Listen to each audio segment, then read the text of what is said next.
hallelujah, hallelujah.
సమృద్ధిగా ఉన్నది నాకు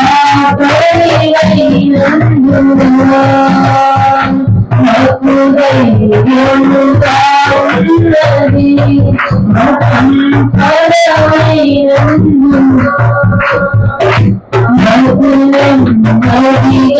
ఉన్నది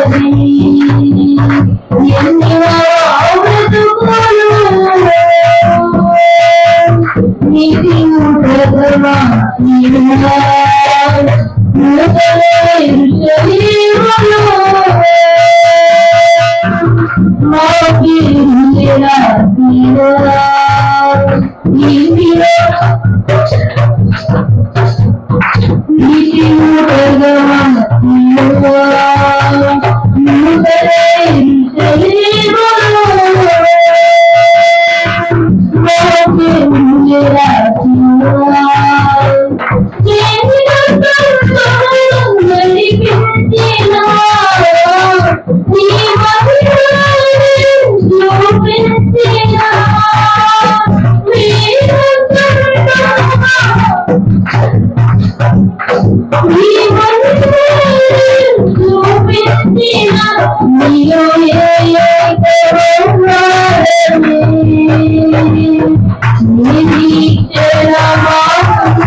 ఎంతో నెమ్మదిగా ఉన్నది మాకు ధైర్యముగా ఉన్నది ఎంతో నెమ్మదిగా ఉన్నది మాకు క్షేమముగా ఉన్నది ఎంతో నెమ్మది మాకు ధైర్యముగా ఉన్నది ఎంతో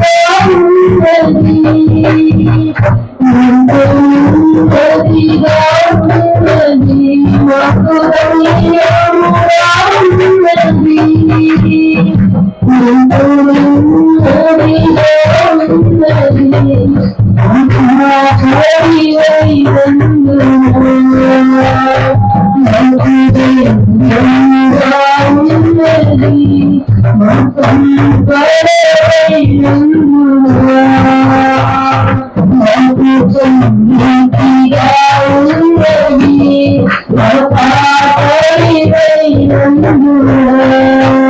ఉన్నది ఎంతో నెమ్మదిగా ఉన్నది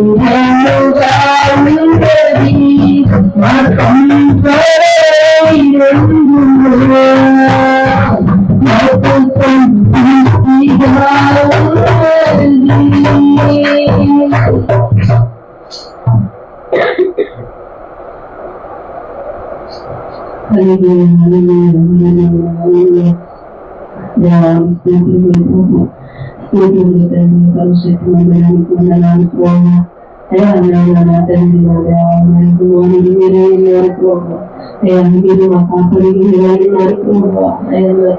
కాపలి అయినందున నా తండ్రి అయా ప్రభు అన్నైనా నా దేవ మేము ధైర్యంగా ఉన్నాం ప్రభు అయా నా తండ్రి అయా ప్రభు సంపద మీరే ఉన్నారు నా తండ్రి ప్రభు అయినా మీరు సమృద్ధిగా ఉన్నాం ప్రభు అయా మీకు వందనాలు స్తోత్రాలు ప్రభు అయినా నా తండ్రి మా పితరులను నడిపించిన దేవానికి వందనాలు ప్రభు అయినా నీ సామర్థ్యం అయినా నా తండ్రి అయా మేము మిగిలి ఉన్నాము ప్రభు అయా నీకు వందనాలు ప్రభు భాగ్యానికి వందనాలు సర్వశక్తినంతుడానికి వందనాలు నాయన నా తండ్రి వేద సమూహంగా నాయన అయా మా పితరులను నడిపించిన దేవానికి వందనాలు తండ్రి దేవానికి స్తోత్రాలు ప్రభానికి వందనాలు అయా నాయన సర్వోన్నతుగా నాయనానికి వందనాలు స్తోత్రాలు చెల్లిస్తున్నాం ప్రభు అయా ఇదే కాల సమయం నాయన నా తండ్రి సన్నిధానంలో ఉన్న ప్రతి ఒక్క బిడ్డను అర్థం చేసుకోండి ప్రభు అయా నా తండ్రి మనందరినీ దర్శించండి ప్రభు అయా నాయన వాక్యాన్ని ఎత్తపోచుగా తండ్రి ఆత్మదేవ అయా మా దేవాక్యం ద్వారా అందరితో మాట్లాడండి అయా మీరు అవసరం నాయన మానవస్వరాన్ని అనుభవించిన తండ్రి దైవస్వరంతో ప్రభు నాయన అందరితో మాట్లాడండి ప్రభు మీరు అవసరం అభిషేకించండి నా తండ్రి ఆత్మచేతనైనా నా దేవ అయా దర్శించండి ప్రభు నాయన ఆత్మ నడిపింపులు అవసరం దయచేయండి అయా నా తండ్రి నా దేవ నాయన గత సమయం అంతా నష్టంగా పిలుస్తూ ఇటువంటి ఆటంకం లేకుండా నా తండ్రి దృష్టిని కలిగిస్తున్న ప్రతి ఆటంకాన్ని ఏసుక్రీస్తు నామములో వర్తిస్తున్నాము అయా నా తండ్రి సంవత్సరాన్ని మా ఘనత ప్రభావం నీకు ఆరోపిస్తున్న తండ్రి సర్వశక్తివంతులకు ఏసుక్రీస్తు నామములో అడుగుచున్నాము తండ్రి ఆమేన్.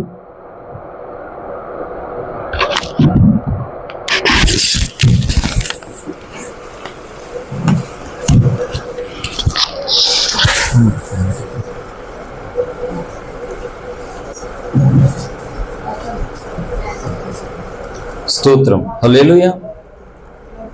మంచిది. ఇంతవరకు ప్రార్థనలో ఆరాధనలో మనకు తోడుండి సహాయం చేసినటువంటి దేవునికి మహిమ కలుగునుగాక. మంచిది. ఈ సమయంలో దేవుని పరిశుద్ధ వాక్య భాగంలో నుండి అపోస్తులైన పౌలు గారు కొరింథీయులకు రాసినటువంటి మొదటి పత్రిక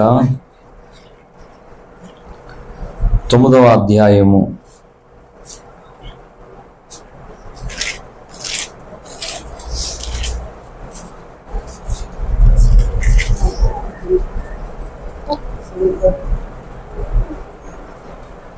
24వ వచనాన్ని చదువుకుని దేవుని యొక్క వాక్యాన్ని ధ్యానం చేసుకుందాం.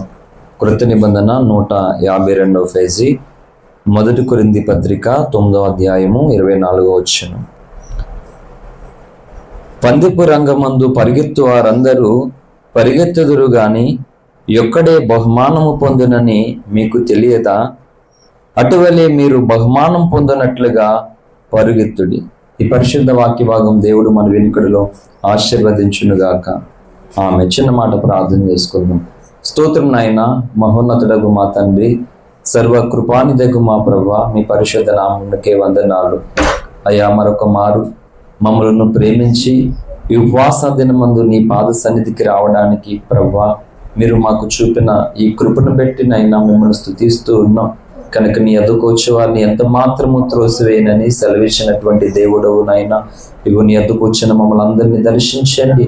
పౌలు గారు మాట్లాడినప్పుడు లూదియా హృదయము తెరవబడినట్లుగా, పరిశుద్ధాత్ముడా నీవు మాట్లాడుచుండగా మా హృదయములు తెరవబడినట్లుగా, మేము వింటున్నది గ్రహించినట్లుగా, గ్రహించిన దానిని అనుసరించి మా జీవితంలో నాయన దాని ప్రకారముగా జీవించుటకు తండ్రి తగిన సామర్థ్యమును, జ్ఞానమును, వివేకమును, అభిషేకమును దేవ నీ కృప ద్వారా మా అందరికీ నీ కలుగు చేయమని, అల్పుడు అయోగ్యుడు బోధింప తగని వాడైన నీ దాసుడు నీ పక్షంగా నిలబడుచుండగా ప్రభువా, దాసుని అపరాధ దోషములన్నిటినీ మీ రక్తంలో కడిగి నీ అగ్నిలో కాల్చివేసి నీ ఆత్మచేత అభిషేకించి నీ ప్రజలకు మేలు కలుగునట్లుగా, మీ నామమునకు మహిమ కలుగునట్లుగా నీ దాసుని నోట నీ మాట నుంచి మీరే మాట్లాడి ప్రతి అపవాది కార్యములను లయపరచమని ఆయా స్థలం నుండి మా పరిచయాల కొరకు మా కొరకు ప్రార్థిస్తూ, అయా ఈ దినమునైనా ఈ ఆరాధనలో తండ్రి అయా మాతో పాటు ఆయా స్థలాల నుండి పాలువారిగా ఉంచున్నటువంటి ఆత్మీయులందరినీ కూడా మీరు దీవించి అయా మీరు ఆస్వాదించి మీరే మహిమ పొందుకోమని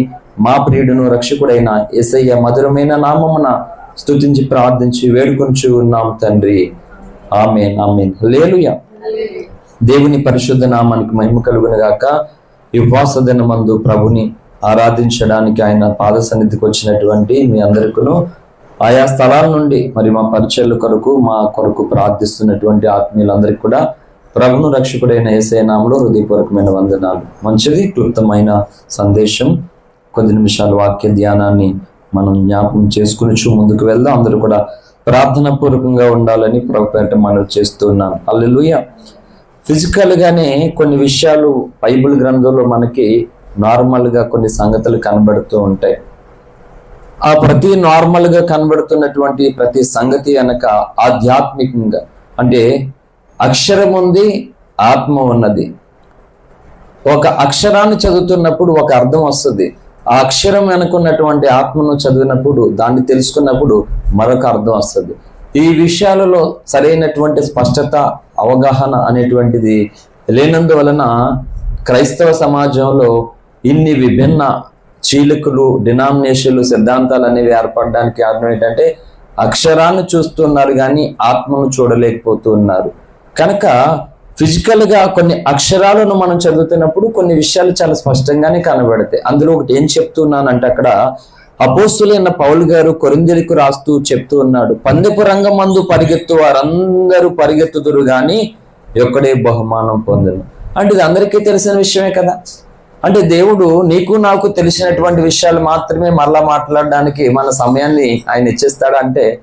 అంటే మనకు తెలుసు అనుకుంటున్నటువంటి విషయాల్లో ఎన్నో నేర్చుకోవాల్సినవి, ఎన్నో తెలుసుకోవాల్సినవి, ఎన్నో పాటించవలసినవి, ఇవి పెద్ద సీరియస్ మ్యాటర్ కాదులే అని కొన్ని మనం చాలా ఈజీగా వదిలేస్తామన్నమాట. కానీ అది ఎంత చాలా ప్రాధాన్యమైనదో, ఎంత ప్రాముఖ్యమైనదో పరిశుద్ధాత్మ దేవుడు మనకి తెలియచేయాలనుకుంటాడు. కనుక ఒక పందెపు రంగంలో అనేకులు పరిగెత్తుతూ ఉన్నారు. ఎంతమందికి బహుమానం వస్తుంది? ఫస్ట్ ఒక్కడే వస్తాడు. కాబట్టి ఈనాటి సార్వత్రిక క్రీస్తు సంఘంలో ఉన్నటువంటి సేవకులనేమి, స్వార్థకులనేమి, విశ్వాసులనేమి అందరిని కూడా యేసు తన పరిశుద్ధ రక్తము చేత మనను చిందించి మన పాపములను విమోచించి మనను పరిశుద్ధపరిచి నీతిమంతులుగా చేసి తన రాజ్య వారసులుగా మనల్ని చేసుకున్నాడు ప్రభు. అయితే ఆయన ఏం చెప్తున్నాడంటే, మనల్ని క్రైస్తవులందరినీ కూడా ఆ బహుమానం ఒక్కడే పొందుతాడు కదా, ఆ ఒకడు నువ్వు పొందుకున్నట్లుగా పరిగెత్తాలని చెప్తుంది. అర్థమైందా? చాలా ఈజీగా, చాలా షార్ట్గానే. ఎందుకంటే చాలా విషయాలు ఉన్నాయి. బైబిల్ ఒక ముక్క మనం టచ్ చేయగానే ఇంత సింపుల్గా తేల్చడానికి కావద్దు. ఒక బైబిల్ స్టడీ లాగా అలాగ సుదీర్ఘంగా వెళ్తూ ఉంటుంది మాట. అందుకని ఎన్ని వేల మంది, లక్షల మంది బోధకులు వాక్యమును బోధిస్తున్నా ఇంకా తెలియని సంగతులు క్రైస్తవ సంఘమునకు పరిశుద్ధాత్ముడు బోధిస్తూనే ఉన్నాడు. 66 గ్రంథాలు ఉన్నాయి, 40 మంది ప్రవక్తలు ఉన్నారు, అలాగే ఈ భూమి మీద అనేక మంది శ్రేష్ఠ భక్తులు ఉన్నారు, అనేక సాక్ష్యాలు, పాటలు ఎన్నో వినబడుతున్నాయి, కనబడుతున్నాయి. అయినా మనం ఇంకా ఇంకా నేర్చుకుంటున్నామంటే దేవుడు ఎంత ఉన్నతుడో, శ్రేష్ఠుడో, గొప్పవాడో, మానవుని జ్ఞానమునకు అందినటువంటి వాడు. అందుకే పురాణాలలో అగోచరుడు అనగా ఆయన పిలువబడుతున్నాడు. అగోచరుడు అంటే మొత్తమే అర్థం కాని వాడు కాడు. నీకు చాలా అర్థమైంది అనుకుంటావు, కానీ ఇంకా అర్థం అవ్వాల్సింది చాలా ఉంటది అన్నమాట. అగోచరుడు అంటే ఏంటి, అర్థము కానివాడు మాత్రమే కాదు, తను తాను కనబరుచుకున్నవాడు, తనను గూర్చి మనలకు తెలియపరచువాడు. కనుక ఈ భూమి మీద ప్రతి క్రైస్తవుడు కూడా దేవుని గూర్చి ఎంత నేర్చుకోవాలో, ఎంత తెలుసుకోవాలో అన్ని సంగతులను దేవుడు తెలియపరచడానికి ఇష్టపడుతూ ఉన్నాడు. కానీ చాలా మంది క్రైస్తవులు దేవుడు ఆయుష్ ఇచ్చినటువంటి కాలానికి ముందుగానే ఈ భూమి మీద ఈ ఆయుష్ దినాల్లో వీళ్ళు తెలుసుకోవాల్సినటువంటి సంగతులన్నీ వీళ్ళకి నేర్పించాలని ఆయన అనుకుంటున్నాడు. కానీ నా ఆయుష్ నిండక మునుపు, నేను చావక మునుపు దేవుడు నాకు నేర్పించాలన్న సంగతులన్నీ నేను నేర్చుకోవాలి, తెలుసుకోవాలని క్రైస్తవులకి దాహం లేదు. ఎవరి పరిధిలో వాళ్ళు వెళ్ళిపోతూ ఉన్నారు. కనుక నా తీర్మానం, నా సమర్పణ ఏంటంటే, మరణం అనేది ఎప్పుడు వస్తుందో ఎలా వస్తుందో తెలియదు, కానీ మరణము కాక మునుపే ప్రభు ఏదైతే నేర్పించాలనుకున్నాడో ఈ భూమి మీద, ఏదైతే చేయాలని మనకి భాగ్యం ఇచ్చాడో అది నేర్చుకోవాలి, అది తెలుసుకోవాలి, దాన్ని కంప్లీట్ చేయాలి. అప్పటి వరకు చావద్దు, అంతే. హల్లెలూయా. ఏమీ లేకుండా, ఏమీ చేయకుండా చచ్చిపోతే బహుమానం ఎలాగొస్తుంది? కాబట్టి అనేక మంది పరిగెత్తుతూ ఉన్నారంట బహుమానము కొరకు, కానీ ఒకడికే బహుమానం కలుగుతుంది. కానీ లేఖనం ఏం చెప్తుందంటే, ఆ బహుమానం పొందినట్లుగా పరిగెత్తాలట మనం. హల్లెలూయా. ఈనాటి క్రైస్తవ సమాజం చెప్పాలంటే, అంటే ఫిజికల్గా ఆడపిల్లల విషయంలో లోకంలో ఒక సామెత ఉంటుంది. అమ్మగారింటికి వెళ్ళడానికి చిరతపులిలా ఉంటాయి ఆడపిల్లలు, అత్తగారింటికి రావడానికి నత్తలా ఉంటుందంట. అంటే త్వరగా ఇష్టం ఉండదు రావడానికి, తిరిగి అత్తగారింటికంచి అమ్మగారింటికంచి అత్తగారి దగ్గర రావడానికి అంత ఆశ ఉండదు అన్నమాట. కానీ పుట్టింటికి వెళ్ళాలంటే చిరతపుల్లకి ముందు అన్నీ రెడీ చేసి ఉంటుంది బ్యాగ్. మరి అమ్మగారింటి కాడ ఎందుకు రెడీ చేసి ఉంటుంది రావడానికి? అలాగే క్రైస్తవం కూడా ఏం చెప్తున్నాను తెలుసా, మన పుట్టినిల్లు పరలోక రాజ్యమండి. ఎందుకంటే మనం పరదేశులు యాత్రికులు అని 1 పేతురు పత్రికలో పౌలు గారు చెప్తూ ఉన్నారు, యాకోబు గారు చెప్తూ ఉన్నారు. మనము ఈ భూమి మీద పరదేశులు యాత్రికులు అంటారు, అంతే. మరి పరదేశులు యాత్రికులు వారి సొంత దేశానికి వెళ్ళిపోవాలా లేదా? ఇప్పుడు మన భారతీయులు అనేక దేశాల్లో ఉన్నారు, గల్ఫ్లో ఉన్నారు, ఖత్తర్లో ఉన్నారు, కువైట్లో ఉన్నారు. వారు ఎంతకాలం ఉన్నా మళ్ళా సొంత దేశానికి, సొంత ఊరికి ఏదో ఒక రోజు వచ్చేస్తారు. ఆ దేశ పౌరులు కాదు, అక్కడికి పరాయి వారే, కిరాయికి వెళ్ళినటువంటి వారు మాత్రమే. అలాగే ఈ మట్టి శరీరాన్ని ధరించుకున్నటువంటి మనం ఈ భూలోకానికి సొంతం కాదు. మనం పరదేశులు అని చెప్పింది లేఖనం. పరదేశులు అయినప్పుడు మనం మన సొంత దేశానికి వెళ్ళిపోవాల్సిందే లేదా? వెళ్ళిపోతాం, ఇక్కడ ఎవరు ఉండిపోము. హల్లెలూయా.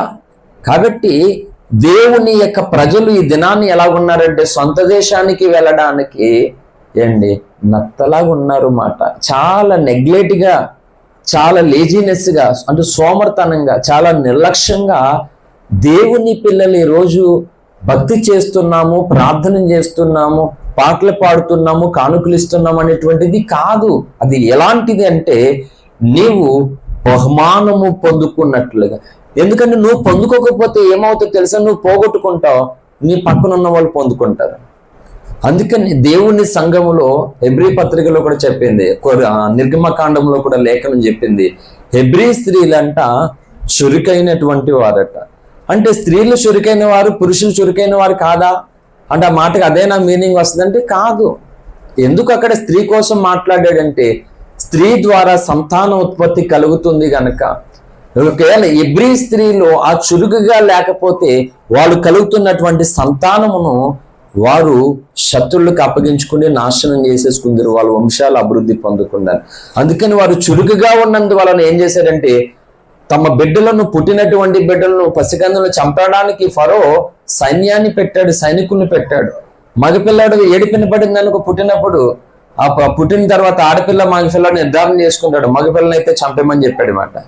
కనుక ఆ తల్లు చురుకుగా ఉన్నందువలన ఏం చేశారంటే, అపాయమును తప్పించుకోవడం కొరకు చాలా జ్ఞానయుక్తముగా, తెలివిగా, పరిశుద్ధాత్మ ద్వారా, దేవుని ద్వారా ఆలోచన కలిగిన వారు ఉన్నారు. ఈరోజు క్రైస్తవ జీవితంలో దేవుని పిల్లలు బాప్తిజమాలు పొందారు, మందిరానికి వెళ్తున్నారు, కానీ తాము ఎంత నష్టపోతూ ఉన్నామో ఆ నష్టపోకుండా మనం ఎలాగ మేలు పొందాలో ఇది తెలుసుకోవట్లేదు. అందరి మైండ్ ఎక్కువ శాతం ఈ భౌతిక సంబంధమైనటువంటి జీవితంలోనికి వెళ్ళిపోయారు. ఏమి తిందుము, ఏమి త్రాగుదము, ఏమి ధరించుకుందామని ఇక్కడ కొరకే వెళ్ళిపోయింది మాట. హల్లెలూయా. ఏండి, ఏ వ్యక్తినైనా సరే దేవుడు బ్రతకాలని కోరుకుంటూ ఉంటాడు. కానీ క్రైస్తవ జీవితంలో నీవు బ్రతకడానికి ఒక గురి నీకు ఉండాలి మాట. ఒకవేళ దేవుడు వరమిచ్చి మీరు బ్రతకడానికి నేను అవకాశం ఇస్తున్నాను, నేను ఇస్తున్నటువంటి ఎక్స్ట్రా ఆయుష్ దినాల్లో నువ్వు దేని కొరకు బ్రతుకుతావు చెప్పు.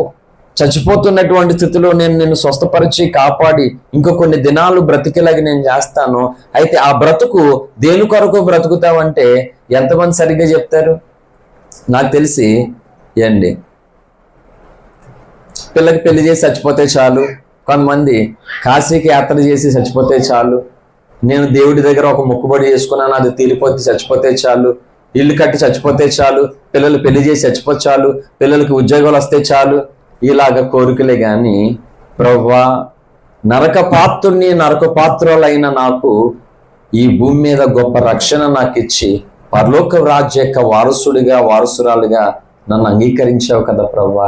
ఈ భూమి మీద నా మట్టుకు నేను నీకు ఉపయోగపడాలి ప్రభువా. నా జీవితము ద్వారా నిన్ను గణపరచాలి. నన్ను పుట్టించినందుకు, నాకు రక్షణ భాగ్యం ఇచ్చినందుకు కొందరిని నీ యొద్దకు నేను నడిపించాలి, నీ మహిమ కొరకు నేను బ్రతకాలి ప్రభువా అని మనం ఆరాటపడాలి. భక్తుడైనటువంటి దావీదుకు చాలా మంది పిల్లలు ఉన్నారు, యాకోబుకి కూడా చాలా మంది పిల్లలు ఉన్నారు. ఎంతమంది పిల్లలు ఉన్నారనేది కాదు కానీ దైవ ఆలోచనను, దైవ చిత్తాన్ని, దైవ ఇష్టాన్ని ఎరిగి నెరవేర్చడానికి యోసేపు ఒకడు పూనుకున్నాడు, ఇక్కడ సొలొమోను ఒకడు పూనుకున్నాడు. అందుకే ఈనాడు సంఘాలలో ఎంతమంది ఉన్నా ఉపయోగం లేదు. ఉన్న కొద్దివారైనా సరే ఎలాగుండాలంటే గురి కలిగినటువంటి వారుగా మనం ఉండాలి. హల్లెలూయా. ప్రతివానికి దేవుడు ఒక బహుమానం ఇవ్వాలని కోరుకుంటూ ఉన్నాడు. ఎవరికి బహుమానం కలుగుతూ ఉందంటే నేను ఆ ప్రభువు నాకు ఇచ్చేటువంటి బహుమానం నేను పొందాలని పరిగెత్తేవాడట. చాలాసార్లు చెప్తూ ఉంటాను నేను. కొంతమంది చిన్న ప్రాయంలో ప్రాకే పిల్లలు ఉంటారు. పుట్టిన తర్వాత నెలలు నిండుతుంటుండగా కొంతమంది కూర్చోడానికి ట్రై చేస్తారు పిల్లలు కదా. అలా కూర్చున్న తర్వాత స్టెప్లో ప్రాకడానికి ట్రై చేస్తారు. ఆ తర్వాత వాళ్ళు నిలబడడానికి ట్రై చేస్తారు. అవునా? ప్రాకాలి, కూర్చోవాలి, ప్రాకాలి, నిలబడాలి, అప్పుడు వాళ్ళు నడవాలి. అంతేనా? ఈ ప్రాకుండా, కూర్చోకుండా, నడవకుండా వెంటనే పరిగెత్తారా? అలాగనే మనం ఎంచిక భక్తి సాధనలో ఒక పసికందు తన నెలల దినాలు గడుస్తుంటుండగా ఎలాంటి పరిపక్వత, మెచ్యూరిటీ తనకు ఆ శిశువు కలుగుతుందో, యేసునందు విశ్వాసం ఉంచి రక్షింపబడి దేవుని కుటుంబంలో చేర్చబడినటువంటి క్రైస్తవ సమాజం అంతా కూడా ఒక పసికందు ఎలాగ ఎదుగుతూ ఉన్నదో, మార్పు చెందుతూ ఉన్నదో ఖచ్చితంగా మనము కూడా లేఖన సారాంశము ద్వారా అలాంటి మెచ్యూరిటీ మనం పొందుకోవాలి. కానీ ఈనాటి క్రైస్తవులు మెచ్యూరిటీ లేదు. కాలాన్ని బట్టి చూస్తే బోధకులుగా ఉండవలసిన వారే ఉన్నాడు అని చెప్పింది పౌలు ద్వారా పరిశుద్ధాత్మని యొక్క స్వరము, లేఖన స్వరము. కాలాన్ని బట్టి చూస్తే ఇతరులకు క్రీస్తుని కొరకు బోధించాలి, స్వార్థను ప్రకటించాలి, లేఖనాలు కూర్చున్నటువంటి కొద్ది గొప్ప అవగాహన కలిగి ఉండాలని చెప్తూ ఉంటే ఇంకా దేవోక్తులలో ఒకడు మళ్ళా మూలపాఠాలు నేర్పించవలసిన వారమై ఉన్నామంట. అంటే ఎంతకాలమైన రక్షణ పొంది ఎన్ని సంగతులు వింటున్నా కనీసం నీ వింటున్న దాన్ని గూర్చి ఇతరులకు కొంచెం అందులో విశ్వాసమును గూర్చి కానీ, ప్రేమ గూర్చిని కానీ, దేవుని యొక్క మహిమ కొరకు మనం ఉండవలసిన నిష్ట కానీ, విధి విధానాలు కానీ కొద్దిపాటైనా మన ఇతరులకి తెలియపరచకపోతే, కనీసం మన ఇంట్లో వారికి కూడా మనం బోధించుకోకపోతే ఇవన్నీ వ్యర్థమే కదా. డైరెక్ట్గా లేఖనం నుండి మాట్లాడవచ్చు. ఎందుకంటే కొన్ని కొంత అవుట్ ఆఫ్ మ్యాటర్ దగ్గరికి ఎందుకు వెళ్తామంటే సబ్జెక్ట్ లేక కాదు, సంగతి లేక కాదు. ఎందుకంటే కొంత స్పష్టమైనటువంటి ఆ ఉదాహరణల ద్వారా కూడా ఓహో అవును కదా, నిజమే, మా ఇంట్లో ఒక పసికందు ఉంది, ఆ పసికందు ఎదుగుదల ఇలా ఇలా కలుగుతుంది, మరి రక్షణ పొందినటువంటి నా ఎదుగుదల ఎలా ఉంది అని మనకు అర్థం కావడానికి మాట. అలా 4 స్టెప్స్ అయిన తర్వాత అప్పుడు ఆ పిల్లవారు పరిగెత్తడానికి ట్రై చేస్తారు అన్నమాట. కనుక లేఖనం కూడా ఏం చేస్తుందంటే బహుమానము పొందినట్లుగా పరిగెత్తమని చెప్తుంది. నాకు ఓపిక లేదు బాబు, నేను పరిగెట్టలేను అన్నాం అనుకో, ఎవరికి నష్టం చెప్పండి? ఎవరికి నష్టం? దేవునికి నష్టమా? కాదు. సేవకునికి నష్టమా? కాదు. సంఘానికి నష్టమా? కాదు. కాకపోతే ఏంటంటే ఏ తల్లి అయినా సరే పుట్టినటువంటి బిడ్డలు మంచి మార్గంలో ఉంటే తల్లిదండ్రులు ఆనందిస్తారు. చెడ్డ మార్గంలో ఉన్నారనుకో వాళ్ళకి గాయం అవుతుంది, బాధ వస్తుంది, అవమానం కలుగుతుంది, నిందలు కలుగుతుంది. చివరికి నాశనం మీద వాళ్ళే పాడైపోతారు అంతే. ఎవరైనా సరే ఇసుక రానంత వరకు ప్రేమ చూపెడతారు, ఇసుక వచ్చేసిందానికి ఇంకా వాళ్ళు ఏం చేస్తారు? వాళ్ళ నాశనం వాళ్ళు అవుతారు. అలాగనే దేవునికి నష్టం కాదు, సేవకునికి నష్టం కాదు, సంఘానికి నష్టం కాదు, కానీ కొన్ని గాయాలు అవుతాయి, దుఃఖం కలుగుతుంది, బాధ కలుగుతుంది. అతి ప్రాముఖ్యమైనటువంటి ఘోరమైన నష్టం ఎవరంటే బహుమానాన్ని పోగొట్టుకున్నవారు. బహుమానం పొందు విధముగా పరుగులెత్తకపోతే వారే నష్టపోతారని లేఖనం సెలవిస్తుంది మాట. ఫర్ ఎగ్జాంపుల్, ఇక్కడ ఒక ఎమ్మెల్యే గారు ఎవరో వచ్చారు. వచ్చినటువంటి వారు అందరికీ ఒక తలాల ఎవరైతే ఉన్నారో ఈ రోజు ఉపవాస ప్రార్థనలో సంఘాల్లో చాలా తక్కువ మంది వస్తారు. ఆ రోజు ఎమ్మెల్యే గారు వచ్చి వీళ్ళు ఎంత బతి చేస్తున్నారో చూద్దాం, వచ్చినటువంటి వారు అందరికీ మంచి శారీస్ పెట్టి ఒక ₹1,00,000 ఇద్దామని అనుకున్నాడు వచ్చాడనమాట. అప్పుడు ఇక రండి అమ్మా, త్వరగానే నేను అర్జెంటుగా వెళ్ళిపోవాలి, ఎంతో టైం లేదు, త్వరగా రండి, ఈ బహుమానం మీరు తీసుకోండి, ₹1,00,000 తీసుకోండి అంటే, నాకు ఓకే బాబాయ్ నేను రాలేను అంటారా ఎవరైనా? చెప్పండి, అంటారా? ఓపిక ఉన్నా ఓపిక లేకపోయినా ఎలాగా స్వరం మనకు వినబడింది కనుక ఓపిక తెచ్చుకుని మనం త్వరగా మనం వెళ్తాం అన్నమాట. అంటే ఒక మనుషుడి ద్వారా పొందే బహుమానము కొరకు అంత ఆతురత, అంత ఆశ, అంత ఆరాటం మనకు కలిగితే 100 ఓపిక తెచ్చుకుంటే నిత్యత్వమే ఇస్తానంటున్నాడు దేవుడు. ఏంటి, భూలోకంలో ఎన్నో వింతలు ఉన్నాయి, భూలోకంలో ఎన్నో ఆశ్చర్యకరమైనటువంటి స్థలాలు ఉన్నాయి, ఎన్నో అభిరుచులు ఉన్నాయి, ఎంతో అద్భుతమైనటువంటి కట్టడాలు ఉన్నాయి. ఇది 1-2 కాదు, ఎంతో ఈ ప్రకృతిలో ఎంతో అందము దాగి ఉంది, ఎంతో ఆనందం ఉంది, ప్రకృతి అందాలు. మరి ప్రకృతికి ఇదంతా కలగజేసినటువంటి దేవుడి దగ్గర ఏముండదా?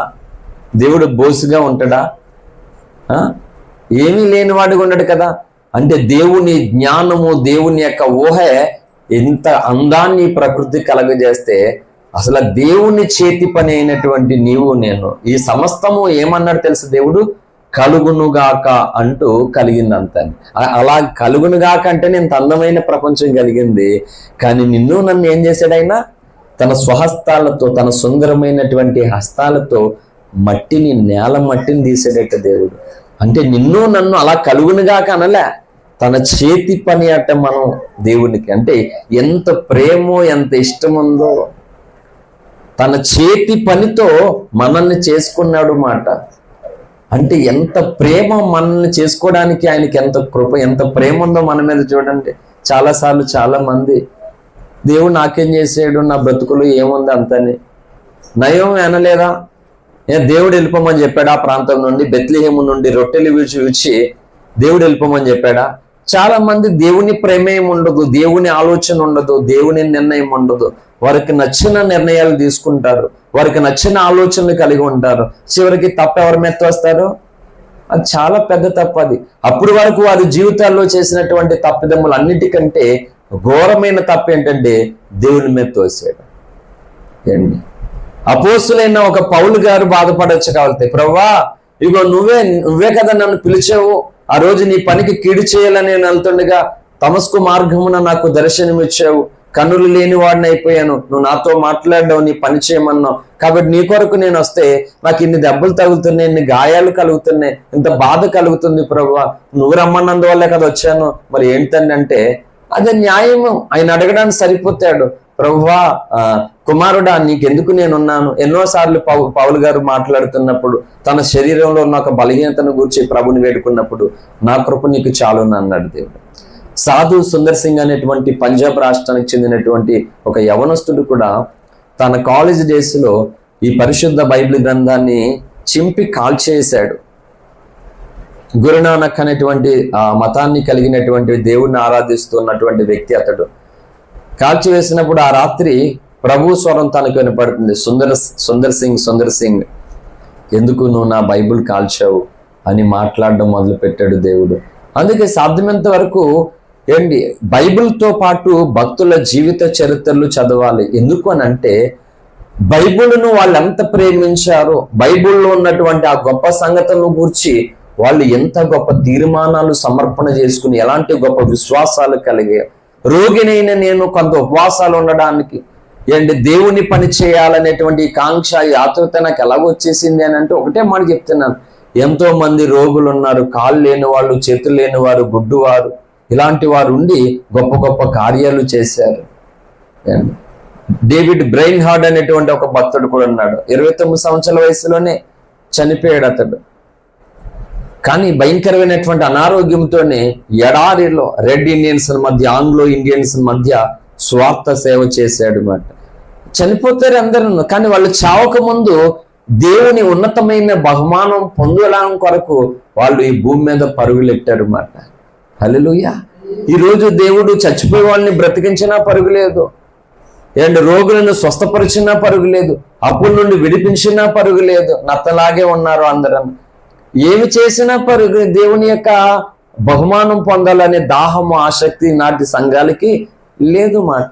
కావాలంటే మీరు చూడండి, అన్ని సంఘాలలో కూడా ఎక్కువ ప్రార్థనలు జరుగుతున్నాయి. ఈ తరములో ఎక్కువ ప్రార్థనలు జరుగుతున్నాయి, ఎక్కువ వాక్యాలు విత్తబడుతున్నాయి, అనేక మంది దైవజనులు లేపబడుతున్నారు, అనేక సాక్ష్యాలు వినబడుతున్నాయి, ఎన్నో జరుగుతూ ఉన్నాయి. రాకడ సమయంలో ఎంతగానో బహు విరువుగా దేవుడు ప్రకటించబడుతూ ఉన్నాడు. కానీ అన్యజనులు మార్పు పొంది రక్షణకు వస్తున్నారు, కానీ రక్షింపబడినటువంటి క్రైస్తవులు మాత్రం సన్నగిల్లిపోతున్నారు.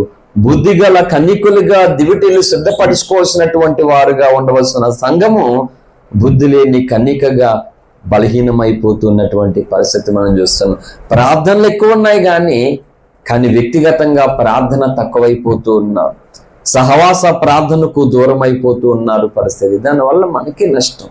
కాబట్టి సాధు సుందర్ సింగ్ గారు చెప్పాను కదా, అలాగా ఆయన వారి కుటుంబంలో ఒకే ఒక మగపిల్లవాడు మాట. బాబాయిలు, పెదనాన్నలు, చిన్నాన్నలు, బోల్ మంది పెద్ద కుటుంబం, అందరికీ ఒకే ఒక వారసుడు ఆయన. వాళ్ళ డాడీని లేపాడు, నేను ఇలా బైబిల్ కాల్చాను, ఆ దేవుడి స్వరం నాకు వినబడుతుంది, నాతో మాట్లాడుతున్నాడు నాన్న అంటే, అదంతా పీడకల భ్రమ, ఏం కాదు పడుకో అంటున్నాడు. ఆ రాత్రి నిద్ర లేదు, తప్పు చేశానని ఒక ఫీలింగ్ తనకు కలుగుతూ ఉంది.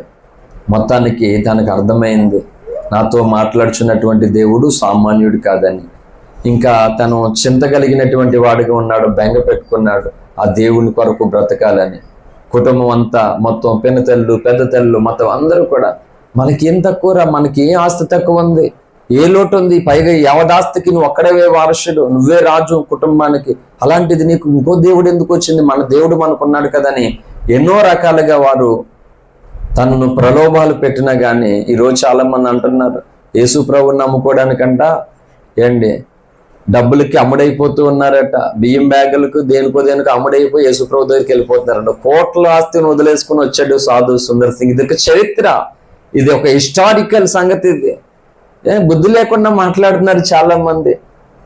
కోట్ల రూపాయల ఆస్తిని వదిలేసుకుని కట్టుబట్టలతో క్రీస్తు కొరకు వచ్చేసాడు అన్నమాట. చివరికి ఇంటి వారు ఎన్ని చెప్పినా వినలేనందువల్ల కన్నవారే కుటుంబమే సాధు సుందర్ సింగ్కి అన్నంలో వాళ్ళు లాస్ట్గా విషం కలిపినటువంటి అన్నాన్ని, భోజనాన్ని వారికి పెట్టి పంపించేశారు.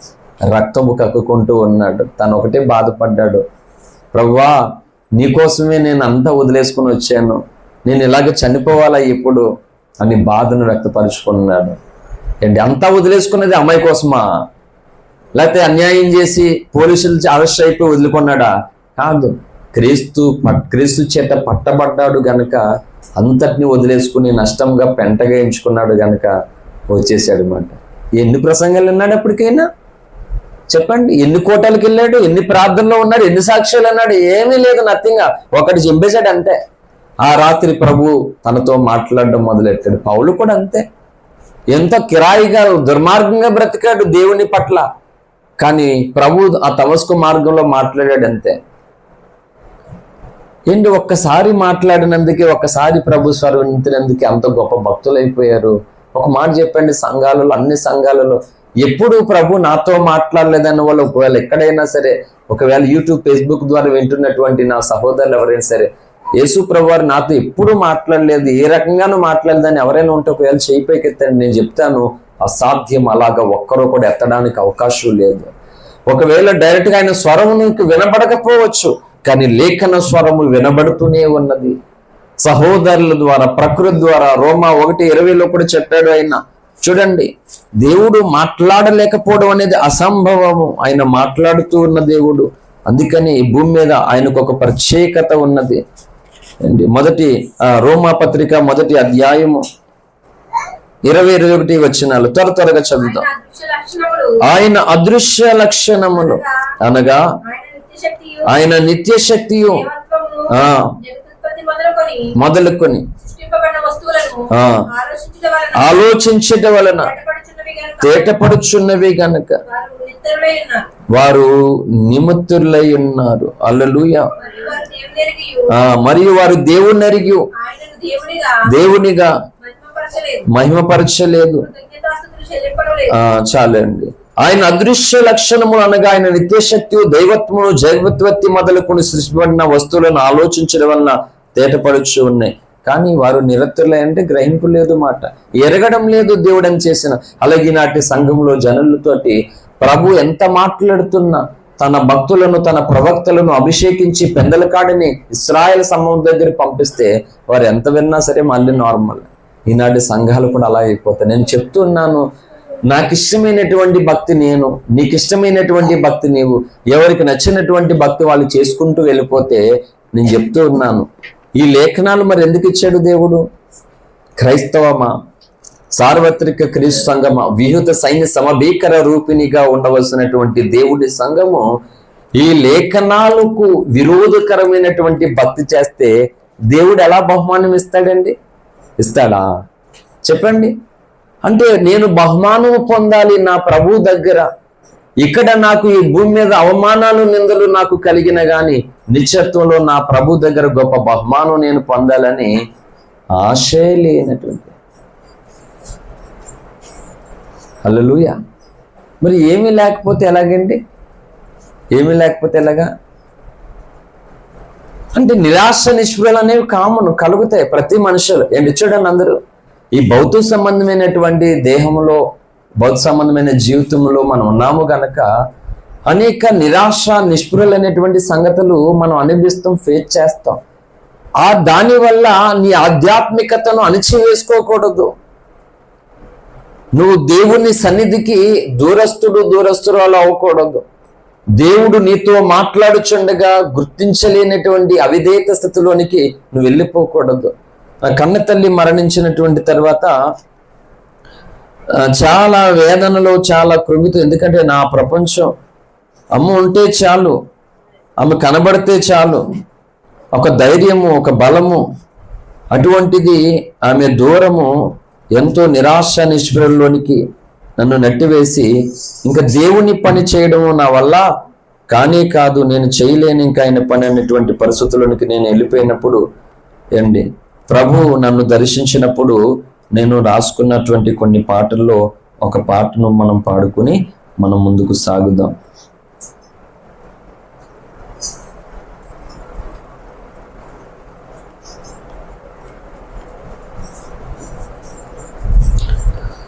స్తోత్రం, హల్లెలూయా.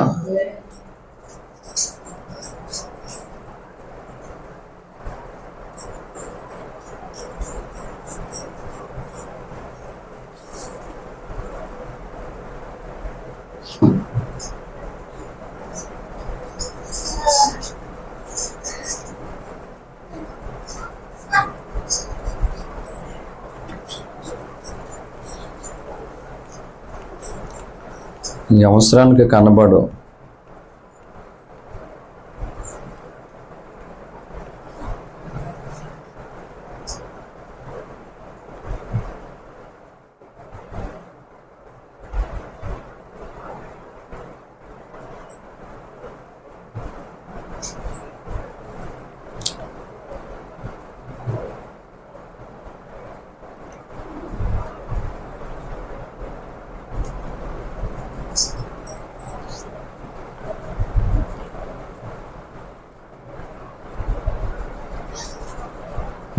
స్తోత్రం. హల్లెలూయా.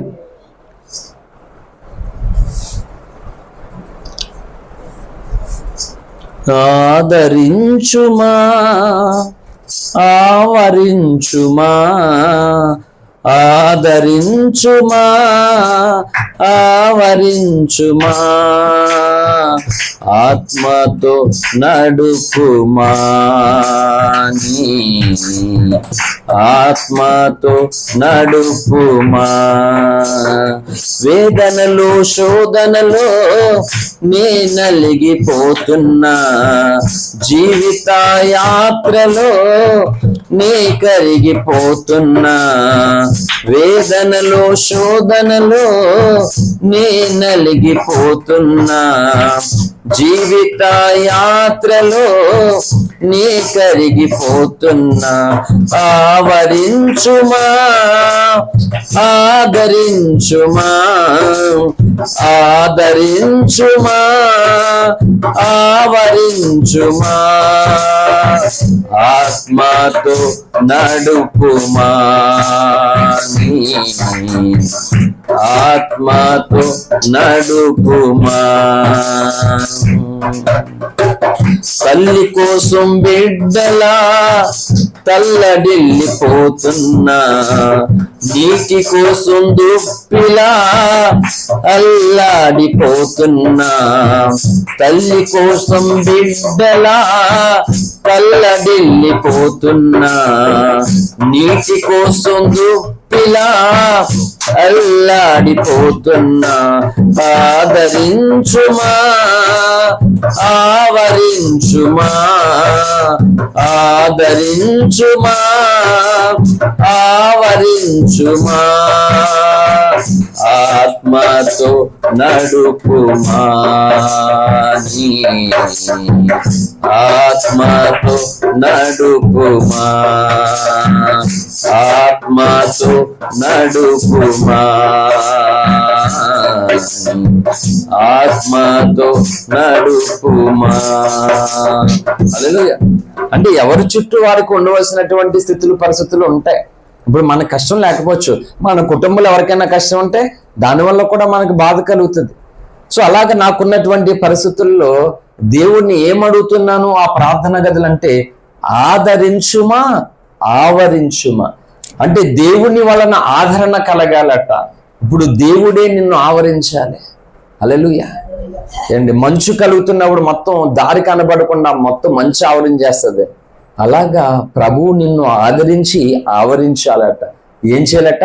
ఆత్మతో నడపాలి, నీ ఆత్మతో నడపాలి. ఆ టైంలో అది ఎలా వచ్చింది నాకు చెప్తున్నాను. ఈరోజు భౌతిక సంబంధమైనటువంటి స్థితులు పరిస్థితులు చూసి ఆత్మను పోగొట్టుకున్న వారిగా, ఆత్మచేత నడవలేనటువంటి స్థితిలోకి వెళ్ళిపోతున్నారు దేవుని ప్రజలు. మరి అలా అయితే ఎప్పుడు ఈ బహుమానం పొందుతారు? అందుకే అన్నాను, పుట్టింటికి ఆడపిల్ల వెళ్తే పుల్లగా వెళ్తుంది, అత్తింటికి రావాలంటే నత్తలాగా ఉంటది. దేవుని సంఘము కూడా అంతే.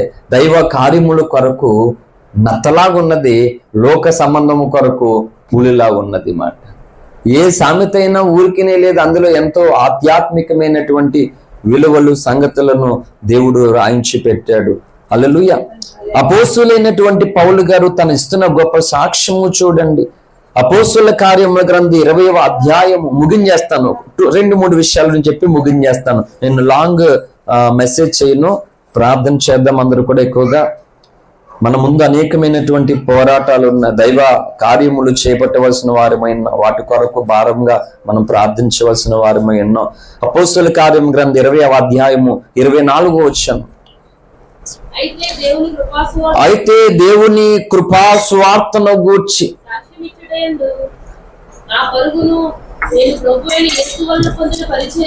నా పరుగును ప్రభువైన యేసు వలన పొందినటువంటి నా పరిచర్యను తుద ముట్టింపవలని నాకెంత మాత్రము ప్రియమైనదిగా ఎంచుకొనడలేదు. తన ప్రాణాన్ని తనకెంత మాత్రం ప్రియముగా ఎంచుకున్నట్లేదంట. కారణం ఏంటంటే ప్రభు తనకు అప్పగించినటువంటి పరిచర్ను తుదముట్టించడం అంటే కంప్లీట్. తండ్రి, ఐ ఫినిష్డ్ మై వర్క్, నువ్వు నాకు అప్పగించినటువంటి పనిని నేను ముగించేశాను తండ్రి, కంప్లీట్ చేయగలి, సక్సెస్ఫుల్ గా నేను కంప్లీట్ చేశానని చెప్పగలగాలట. ఈరోజు పాస్టర్ గారు చూసుకుంటారు, పాస్టమ్మ గారు చూసుకుంటారు, సంఘంలో వాళ్ళు చూసుకుంటారులని మిగిలినటువంటి వారికి అప్పగించినటువంటి దానిని పోగొట్టుకుంటూ ఉన్నారు. ఏమంటే ఒక మాట చెప్పండి, స్కూల్లో మన పిల్లలకి ప్రైజ్ రావాలి, బహుమానం రావాలి. ఎలా వస్తుంది అంటే పక్కనోడిది లాగేసుకుంటే వచ్చినట్ట? చెప్పండి, ఏ రకంగా వస్తుంది ప్రైజు? అంటే అతడు ఆ స్కూల్లో బాగా చదివినందుకు ప్రైజ్ ఇవ్వాలి. అక్కడ పెట్టినటువంటి ఆ పోటీల్లో, ఏ పోటీలు పెడితే ఆ పోటీల్లో అందులో ఫస్ట్ రావాలి, దానికి ప్రైజ్ వస్తుంది.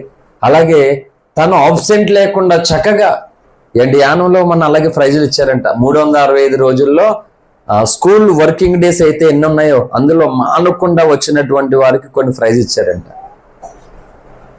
మన కృపాల పిల్లలు వెళ్తున్నారు కదా స్కూల్, గణేష్ చెప్పాడు ప్రైజ్ ఇచ్చారు ఫలానా వాళ్ళకి వచ్చిందని అని చెప్పేసి. అంటే ఒక ప్రైజ్ రావాలంటే ఏదో ఒక క్వాలిటీ ఉండాలి, క్వాలిఫై అవ్వాలి. చక్కగా టీచర్స్ డిసిప్లిన్ నేర్పిస్తారు ఒక స్కూల్లో.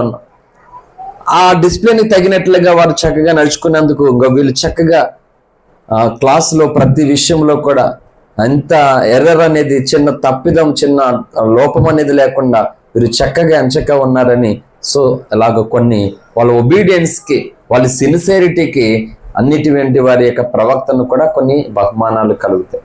మరి దేవుడు ఈరోజు యేసుక్రీస్తు ప్రభువారు రక్షింపబడినటువంటి మనకు బహుమానం ఇవ్వాలని అనుకుంటున్నాడు ఆయన. ఇప్పుడు చెప్పు, బహుమానం ఆయన నీకు ఇవ్వాలంటే ఎలా నువ్వు తీసుకోగలుగుతావు చెప్పు. ఇప్పుడు స్కూల్ పిల్లలు బహుమానం పొందాలంటే ఎలా తీసుకోవాలో నేను చెప్పాను కొన్ని నియమాలు. అలాగే క్రైస్తవులు దేవుని ద్వారా బహుమానం పొందాలంటే ఇప్పుడు చెప్పు, నువ్వు ఎలా తీసుకుంటావు చెప్పు. బాగా సనుక్కుంటే తీసుకుంటావా? ఇసుకుంటే తీసుకుంటావా? మరి ఎలా తీసుకుంటావు? అంటే నువ్వు కూడా దేవుడు చూస్తున్నప్పుడు ఒక బీదలాజరు బహుమానానికి పాత్రుడా కాదా? కానీ ధనవంతుడికి బహుమానం కాదు కదా, పరలోక రాజ్యంలో చోటు కూడా లేదు, నరకానికి వెళ్ళిపోయాడు. అంటే చూడండి, అంత వరసగా బ్రతికాడు క్రైస్తవ జీవితాన్ని. ఈరోజు నిజం చెప్తున్నాను, క్రైస్తవ జీవితంలో అడుగు పెట్టలేదు, ఇంకా అనుకుంటున్నారు అంతే, భ్రమలో బ్రతికేస్తున్నారు అంతే. శ్రమల కాలం అనేది అందుకే ఉంది. శ్రమల కాలం ఇష్టం లేక పాస్టర్ సంఘాలకి ఈ ట్రిబులేషన్ విషయంలో, మిడ్ డ్రై అనేటువంటి ట్రిబులేషన్ విషయంలో మనకి ఏముండో సంఘం, లోకానికి మన యేసురక్తులు కడగబడి సంఘం పెట్టి మనం వెయ్యమని వెళ్ళిపోతాం అక్కడికి. అంటే ఎలా వెళ్ళిపోతామండి? ఒక వ్యక్తి డాక్టర్ అయిపోయాడు, ఏమో ఒక ముక్క తెలియదు, ఆపరేషన్ ఎలా చేయాలో, ఎలా కుట్లు వేయాలో, ఆ కుట్లు వేస్తే లోపల ఉన్నదంటే దానికి ఎటువంటి ప్రమాదం జరగకుండా ఎలా కొయ్యాలో, ఎలా చేయాలో ఏమీ నేర్చుకోకుండా ఒక వ్యక్తి లంచాలు ఇచ్చి డాక్టర్ అయిపోయాడు. వాడు మనిషిని చంపేపోతేనే బ్రతికెత్తాడాడు. చెప్పాడు ఒక మాట, మనిషిని చంపేటాడు, చంపేస్తాడు, ఏం బ్రతికేస్తాడు? వేసుకున్నది వైట్ కోటే, స్టెథోస్కోపే మెల్ల వేసుకున్నది, పావుని వేసుకోడు, స్టెథోస్కోప్ని వేసుకున్నాడు. కానీ అతడు నేర్చుకోలేనందువల్ల పేషెంట్ ప్రాణాలను తీసేస్తాడు, కానీ బ్రతికించలే శక్తి తనకి లేదు మాట.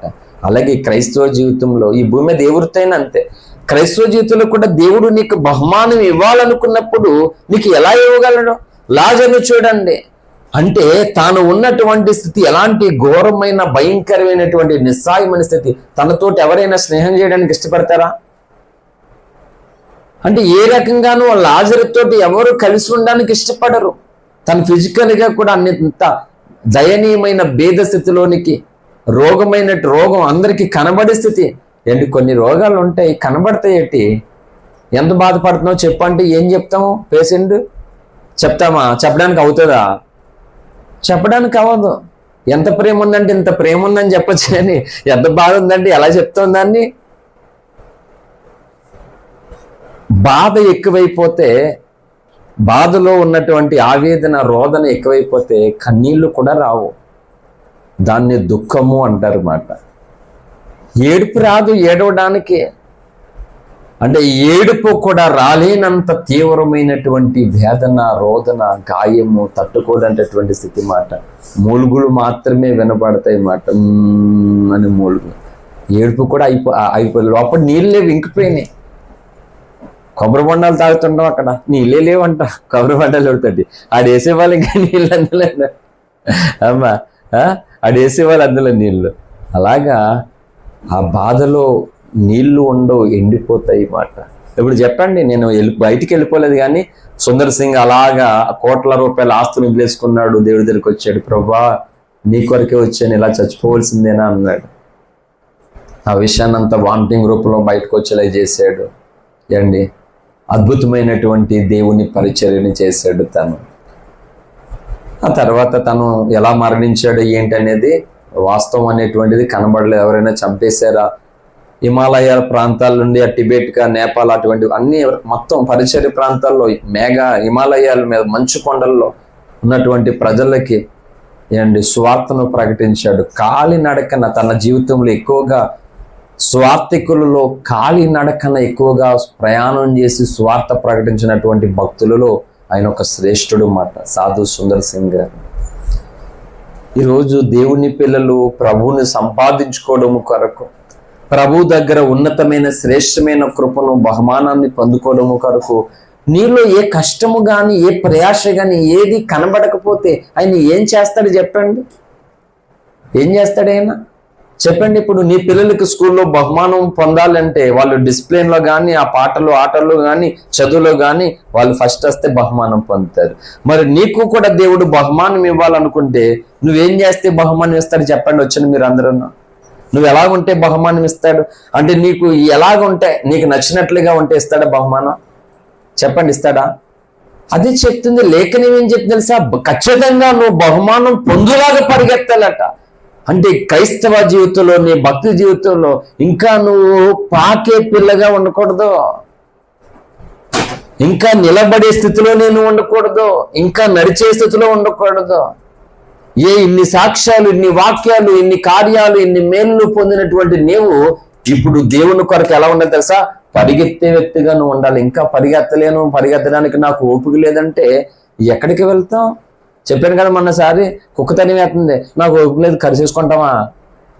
దాన్ని తప్పించుకోవడం కొరకైనా పరిగెత్తుతాం కదా. ఇప్పుడు నీకు ఇవ్వాలనుకున్న బహుమానం కొరకు నువ్వు పరిగెత్తాలి మాట. హల్లెలూయా. కాబట్టి అందరూనంట పరుగు పందాల్లో పరిగెత్తే వారు అందరికీ బహుమానం రాదు, ఒకడికే వస్తుంది ఫస్ట్ ప్రైజ్. అవునా? ప్రభు ఏం చెప్పాడంటే ఆ బహుమానం పొందినట్లుగా నువ్వు పరిగెత్తాలి అన్నాడు. ముగింపులోనే ఉన్నాం, చాలా వరకు అయిపోయింది. ఎందుకంటే నేను అన్ని సంగతులు చెప్పాలనుకోవట్లేదు. ఇక్కడ ఎన్నో ప్రసంగాలు చేశాను పరుగు విషయంలో నేను. హల్లెలూయా. ఈరోజు క్రైస్తవుని యొక్క పరుగు ఎలాగున్నది? దేవుని దగ్గరకా లోకంలోకా? బహుమానం పొందులాగనా బహుమానం పోగొట్టుకునేలాగనా? ఎవరి పరుగు ఎలా ఉందో అంటే చాలా మంది లోక సంబంధమైన కార్యాల కొరకు పరుగులు చేస్తారన్నమాట. కానీ దైవ కార్యాల కొరకు పరుగు కాదు కదా, తొందరగా రావడానికి కూడా ఇష్టపడరు. దేవుని కొరకు దాహం ఉండదు, ఆశ ఉండదు. నేను అందుకే చెప్తున్నాను, ఒక రోగిని, ఒక బలహీనుడిని, కానీ దేవుడు అప్పగించినటువంటి పని ఆయన అనుకున్నట్లుగా, ఆయన చేయమన్నట్లుగా ఏ సేవకుడు చెప్పినా ఎవరు చెప్పినా లేఖన సారం చెప్పినప్పుడు ఎస్ నేను ఖచ్చితంగా దాన్ని యాక్సెప్ట్ చేస్తాను. ఎలాంటి సేవకుడు చెప్పినా అది లేఖన సారం కానప్పుడు నేను ప్రేమతో తిరస్కరిస్తాను అంతే. వ్యక్తి కాదు అక్కడ, వ్యక్తి చెప్తున్నటువంటి మాటను ప్రేమించడము ఖండించడం అనేది జరుగుతుంది మాట. హల్లెలూయా. కాబట్టి అపోస్తులు 20:24 ప్రభు ఏం చెప్తున్నాడు పౌలు ద్వారా? అయితే దేవుని కృపాసువార్తను గూర్చి సాక్ష్యమిచ్చడి యందు నా పరుగును నేను ప్రభువైన యేసు వలన పొందిన పరిచర్యను తుదముట్టింపు వలన నా ప్రాణం నాకు ఎంత మాత్రం ప్రియమైనదిగా ఎంచుకోవడం లేదు. ఇది పౌలు యొక్క సాక్ష్యం మాట. అందుకే అంటున్నాను, సాక్ష్యం అంటే చచ్చిపోయాను, దేవుడు బ్రతికించాడు, ప్రేగు లేదు, రక్తం లేదు, కాపాడాడు, ఇది సాక్ష్యాలు కాదు. అప్పులు ఉన్నాం, దేవుడు తీర్చేశాడు, ఇవి మాత్రమే కాదు సాక్ష్యం అంటే. చాలా మంది సాక్ష్యాలు పరలోకంలో చెల్లవు, తెలుసా మీకు? పరలోకంలో చాలా సాక్ష్యాలు చెల్లవు. అంటే ఫిజికల్ లైఫ్ లో ఈ సాక్ష్యం ఎందుకు అని అంటే, ఇక్కడ కొందరు అవునా దేవుడు ఎంత కార్యం చేశాడని నీకు నాకు విశ్వాసం కలగడానికి, మారు మనసు కలగడానికి, రక్షణ లేని వారికి రక్షణ కలగడానికి, దేవుడి ఎంత గొప్పవాడో, దేవుడు ఎంత ప్రేమికుడో, ఎంత క్షమించే దేవుడు అని కొందరికి తెలియడానికి ఈ భౌతికమైనటువంటి సాక్ష్యాలు అవసరం. కానీ దేవదూతలు సైతము కూడా నీకు సలాము కొట్టే సాక్ష్యము, దేవుడు అందరి ఎదుట గొప్ప బహుమానం నీకు ఇవ్వాలనుకోవడానికి నువ్వు పొందే సాక్ష్యం చెప్పాలి తెలుసా? ప్రభు అయిన యేసు వలన నేను పొందిన పరిచర్య కొరకు పరిగెడుతున్నాను అన్నాడు. దైవ కార్యముల కొరకు సాక్ష్యం ఇచ్చేటకు నా పరుగును ఎంత మాత్రం నేను. హల్లెలూయా. ఏది వీళ్ళు సాక్ష్యం ఇవ్వడానికి, సాక్ష్యం చెప్పండి దేవుని కొరకంటే ఎంతమంది పరుగులాడతారా అండి. ఒకరోజు ఇలాగే కొన్ని సంఘాలను బలపరచడం కొరకు ఉపవాస ప్రార్థనలు పెడుతూ సంఘముగా పాల పంపులు పొందేవాళ్ళు. సరే, మన సంఘాల్లో కూడా అద్భుతమైనటువంటి సాక్ష్యాలు ఉన్నాయి అని చెప్పేసి బయట ఎవరినో పిలిచి 3 రోజులు 2 సహోదరుల సాక్ష్యాలు బయట సంఘంలో నేను అనౌన్స్ చేసి వేసి అందరిని నడిపిస్తున్నాను. వాళ్ళ రోజు సహోదరుడు వచ్చి తన సాక్ష్యం చెప్పాను. కనీసం సేవకుడితోటి దైవజనుడా నేను రావట్లేదు, నా సాక్ష్యాన్ని చెప్పలేను, నాకు భయము లేకపోతే సిగ్గు, నాకు చెప్పడానికి అవ్వట్లేదు అన్న ఇంకొకటి చెప్పకుండా ఇంకో సేవకుడి దగ్గర ఇంకొక సంఘం ఎదుట నా పరువు తీశారు. అది ఎంతో ఘోరమైన దుర్మార్గం అని చెప్పండి. ఇప్పుడు సేవకుడిగా నీ సాక్ష్యాన్ని కొంతమందికి వినవడాలు చేయాలనేటువంటి ఆశతో నేను ముందుకొచ్చి పలానా రోజు మీరు సాక్ష్యం చెప్పండి పలానా సంఘంలో పలానా ఊర్లో అని చెప్తే ఒప్పుకున్నారు. అలాగే అనౌన్స్మెంట్ చేసాం, ఆ సంఘంలో చెప్తారని చెప్తే ఎంత దుర్మార్గం అది, ఎంత నిర్లక్ష్యం. ఇవ్వటం లేదు, సాక్ష్యాలు ఇవ్వడానికి ఇష్టపడట్లేదు. కనుకనే ప్రభు మీ సేవకుడికి ఇచ్చిన కృపలో ఒక కృప ఏంటంటే ఎక్కడెక్కడో ఉన్న వారిని సాక్ష్యాలు ఇవ్వడానికి తీసుకొస్తున్నాడు ఇక్కడ. హల్లెలూయా. ఈ డబ్బులు ఎక్కువైపోయిస్తున్నాం, వాళ్ళకి ఎక్కువైపోయి మనకి కోటికలు పెట్టేది చెప్పండి. పెట్టడానికి ప్రతి నెల నేను చెప్తున్నాను, నా ప్రాణం అయితే పోయి మళ్ళీ వస్తుంది పెట్టడానికి. 2 తీసుకురావడానికి ప్రాణం పోయి మళ్ళా వస్తుంది దేవుని సాక్షిగానే. అన్ని తిప్పలు పడుతున్నాను సాక్ష్యాలు తీసుకురావడానికి. ఎందుకు తెలుసా? నేను కూడా నా ప్రభుకి సాక్ష్యం ఇవ్వాలని, మంట రావాలని. అది చెప్పండి, మనకి ఏమీ సాక్ష్యం ఇవ్వడానికి ఏమీ లేదా చెప్పండి. మనము కూడా మన సాక్ష్యాన్ని ప్రభు దగ్గర చెప్పడానికి, సంఘంలో చెప్పడానికి ఏమీ చేయలేదా మన దేవుడు మన పట్ల? చేయలేదా? అంటే సాక్ష్యం అంటే నిలబడి మైక్ పెట్టుకోవడమే కాదు, మైక్ పట్టుకోకపోయినా కానీ నువ్వు చేసే పరిచర్య కానీ, నువ్వు దేవుని కొరకు చేసేటువంటి సహకారం కానీ అండి కొంతమంది చెప్పుకోవాలన్నమాట. హల్లెలూయా. ఈ ప్రాంతాల్లో సత్యం అనేటువంటిది రావడం కొరకు తిమోతి పాస్టర్ గారు, ఎలిజబెత్ అమ్మ గారు కూడా వాళ్ళు చాలా ప్రయాసపడ్డారు, చాలా కష్టపడ్డారు. వాళ్ళు నాకు ఎవరు ఏ కార్యము చేసినా కృతజ్ఞత ఉంటుంది. ప్రతి వారు చేసినటువంటి మేలు ఇక్కడ ఉంటాయి. మీరు ప్రతి పర్సన్ కోసం అడిగిన వాళ్ళ ద్వారా ఏమైనా మేలు పొందారా లేదంటే మొత్తం లిస్ట్ ఉంటుంది, మేలు లిస్టు. ఆ సమయం వచ్చినప్పుడు ఆ కృతజ్ఞతను జ్ఞాపకం చేసుకుని తగిన సమయం ముందు ఏదో నా ప్రయత్నంలో ఒక చిన్నది, ఏదో ఒక చిన్న బహుమానం అందించాలని ఆశపడతాను. ఇప్పుడు అందరికి ఒకేసారి చెయ్యాలి, ఒకే స్థలంలో చేయాలంటే అవుతుందా? అవదు. తగిన సమయం మందు దేవుడు యొక్క అనుగ్రహంతో కృపచేత సేవకుడుకున్న సామర్థ్యం చెప్పిన ఏదో చిన్న చిన్న కార్యాలు తలపడడానికి ఇష్టపడతాను నేను. హల్లెలూయా. నిజమే, వాళ్ళు నేను చాలాసార్లు చాలా మందికి చెప్పాను వాళ్ళ కోసం. ఎప్పుడైతే ఏదో మన సంఘాన్ని కలిసి మనం చేస్తున్నాం కానీ లేనప్పుడు కూడా నేను 3 మందికి చెప్పాను. కొంతమందికి కృతజ్ఞత ఉండదు. ఎన్ని కార్యాలు పొందుకున్నా, ఫలానా వ్యక్తుల ద్వారా ఎన్ని మేలులు పొందుకున్నా, వాళ్ళ ద్వారా ఎంత గొప్ప స్థితిలోకి వెళ్ళినా రవంత కృతజ్ఞత ఉండదు కొంతమందికి. అయ్యో నేను ఈ రోజు ఉన్నానంటే ఆ రోజు ఫలానటువంటి వ్యక్తులు నాకు అందించిన సహకారం, వాళ్ళు చూపినటువంటి కృప, వాళ్ళు నన్ను ఆ రోజు అలా ఆదుకోపోతే ఈ రోజు నేను ఎలా ఉండేవాడిని కాదు, ఎలా ఉండేదాన్ని. కొంతమందికి ఉండదు, కృతజ్ఞత ఉండదు. నా మట్టుకైతే చెప్తాను, వాళ్ళు సత్యము విషయంలో వాళ్ళ స్థితిలో అంతంత స్థితిలో అయినప్పటికీ కూడా వాళ్ళు చాలా కష్టపడ్డారు. చాలా ఈ రోజైతే ఎవడు నోటుకొచ్చినట్టు వాళ్ళు ఆగచ్చు, ఎవరు నోటుకొచ్చినట్టు వాళ్ళు మాట్లాడచ్చు. కానీ ఆ రోజైతే మాత్రం, ఎందుకంటే నేను 20 ఏళ్ళుగా ఈ సత్యంలో నేను ఉన్నాను, అప్పుడు నేను వాళ్ళని ఎరుగును కాబట్టి వాళ్ళు దేవుని పరిచర్య జరగడం కొరకు వాళ్ళు చాలా కష్టపడ్డారు. ఆర్థికంగా అన్ని విధాలు కానీ చాలా కష్టపడ్డారు, చాలా రకాల ప్రయాసపడ్డారు. తాళరేవు సంఘం కూడా అక్కడ ఆ స్థలాన్ని తీసుకోవడానికి కానీ అక్కడ చర్చ్ కట్టడానికి కానీ వాళ్ళు చాలా ప్రయాసపడ్డారు. నేను అన్ని ఎరుగుతాను, ఏం పట్టించుకోలేనట్టుగా ఉంటాను నేను. ఎందుకంటే నేను ప్రార్థన చేస్తాను అనమాట. వీళ్ళు సహకారము ఇంకొక వ్యక్తికి అందిస్తున్నందుకు వీళ్ళు ఎంత నలిగిపోతున్నారో ప్రభువా వారిని జ్ఞాపకం చేసుకొని నేను జ్ఞాపకం చేస్తాను. అలాగే ప్రభు సన్నిధిలో నేను చాలా మంది కోసం, నా దగ్గర లేనటువంటి వ్యక్తుల కొరకు కూడా వాళ్ళు దేవుని పనికి కష్టపడుతున్న కష్టాలను గురించి నేను ప్రభు దగ్గర జ్ఞాపకం చేసుకుని ప్రార్థన చేస్తాను. అర్థమవుతుందండి? హల్లెలూయా. కాబట్టి దేవుని కృపాసువార్తను గూర్చి సాక్ష్యం ఇచ్చడి యందు నా పరుగును నేను ప్రభు అయిన యేసు వలన పొందిన పరిచయను తుదముట్టం వలన నా ప్రాణం నాకు ఎంత మాత్రమునో ఏమన్నాడు? ప్రియమనిగా ఎంచుకొనడం లేదు అంట. సాక్ష్యం ఇచ్చుటకు అంట, పని జరిగించడానికి, దేవుడు చేయమన్న దాన్ని అలాగో చేయడానికి. కొంతమంది దేవుడు చేయమన్నది అలాగే చేయరు, వీళ్ళకి నచ్చినట్లుగా, వీళ్ళు అనుకూలంగానే. ఏంటి సంఘంలో ఎవరైనా సరే ఒక మాట చెప్తున్నాను, సేవకుడు సామర్థ్యం ఏంటో సంఘానికి తెలుసా లేదా ఏంటి? తెలిసినప్పుడు సేవకుడు ఇప్పుడు ఎంత పిండి ఉంటే అంత రొట్టేసుకోవాలి, అవునా కదా? ఇప్పుడు ఉన్నది ఇంత పిండి ఉంది, ఇంట్లో చిన్నపిల్లకి వచ్చే పిండి, 10 మంది చుట్టాలు వచ్చారని 10 మందికి సరిపోయేలాగా రొట్టేసేస్తానంటే ఎలాగొస్తుంది? అలాగే సేవకుడు సామర్థ్యాన్ని తగినట్లుగా, సేవకుడి సామర్థ్యం ఏంటి, సేవకుడి దగ్గర మొత్తం ఇంటి నిండా ఏంటి మొత్తం నూనె కానీ, బియ్యం కానీ, జీడిపప్పు కానీ, బాదపప్పు కానీ, గన్నేరు పప్పు కానీ, మొత్తం అంతా చాలా సామర్థ్యంగా సమృద్ధిగా ఉందనుకో, నీకు నచ్చినట్లు వేసి అన్నిట్లో, నీకు నచ్చినట్లుగా వండు, నీకు నచ్చినట్లుగా చెయ్యి, అంతమందిని చగ్గపిల్లు ఏమీ లేదు. కానీ సేవకుడి సామర్థ్యం ఇక్కడ ఎంత ఉంది చెప్పండి ఒక మాట. ఆ సేవకుడి సామర్థ్యానికి తగినట్లుగా నువ్వు చెయ్యాలి మాట. హల్లెలూయా, అవునా కదా? ఇప్పుడు సేవకుడు ఎంత ఉన్నాడో, ఎంత చేద్దామంటే ఏం చేస్తాడు? ఇప్పుడు 2 తీసుకురావడానికి చెప్తున్నాను. మనోళ్ళ పరిస్థితి నార్మల్గానే, ఒక మహా అయితే ఒక 2, 3, 4 సాయం చేస్తున్నారు. మరి దూరం నుంచి వచ్చినటువంటి వారిని, దగ్గర నుంచి వచ్చినటువంటి వారిని ఒకేలాగా పంపించడం అవ్వదు కదా. అంటే ఏమి లేదు, వాళ్ళు చేస్తారులే అని వీళ్ళు చేస్తారులే అని వాళ్ళు ఉన్నారులే అని వీళ్ళు అలాగే ఏం చేస్తారంటే వదిలేస్తున్నారు.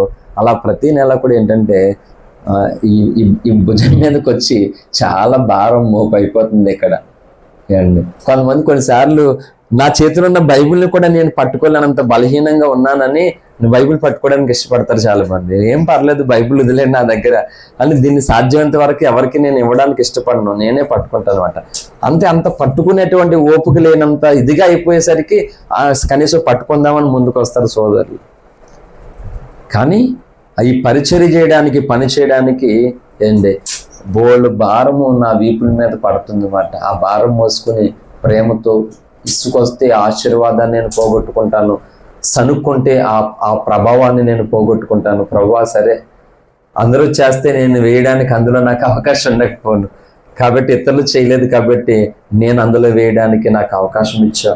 పాస్టర్ గారు కూడా అదే చెప్తాను, సనుక్కునే అవకాశం అస్సలు రవంతైనా రాకూడదు. ఇస్తాడు సాతాండు, నువ్వు ఇసుకోవడానికి, సనుక్కోవడానికి. అంటే ఎందుకో తెలుసా, వీటి ద్వారా నువ్వు పొందుకోవాల్సిన బహుమానం పోగొట్టుకోవడం కొరకు సనుక్కునేలాగా, ఇసుక్కునేలాగా బోల్ అవకాశాలు తీసుకొస్తాడు అన్నమాట.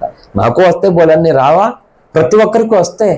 కాబట్టి ఏం చేస్తామంటే ఆ బహుమానాన్ని నీ సనుగు ద్వారా నేను పోగొట్టుకోకూడదు, ఈ విసుగు ద్వారా నేను పోగొట్టుకోకూడదని నువ్వు చాలా సిద్ధంగా ఉండాలి. ఎందుకంటే నిన్ను వెనక్కి లాగడానికి 100 శక్తులు పనిచేస్తాయి అన్నమాట.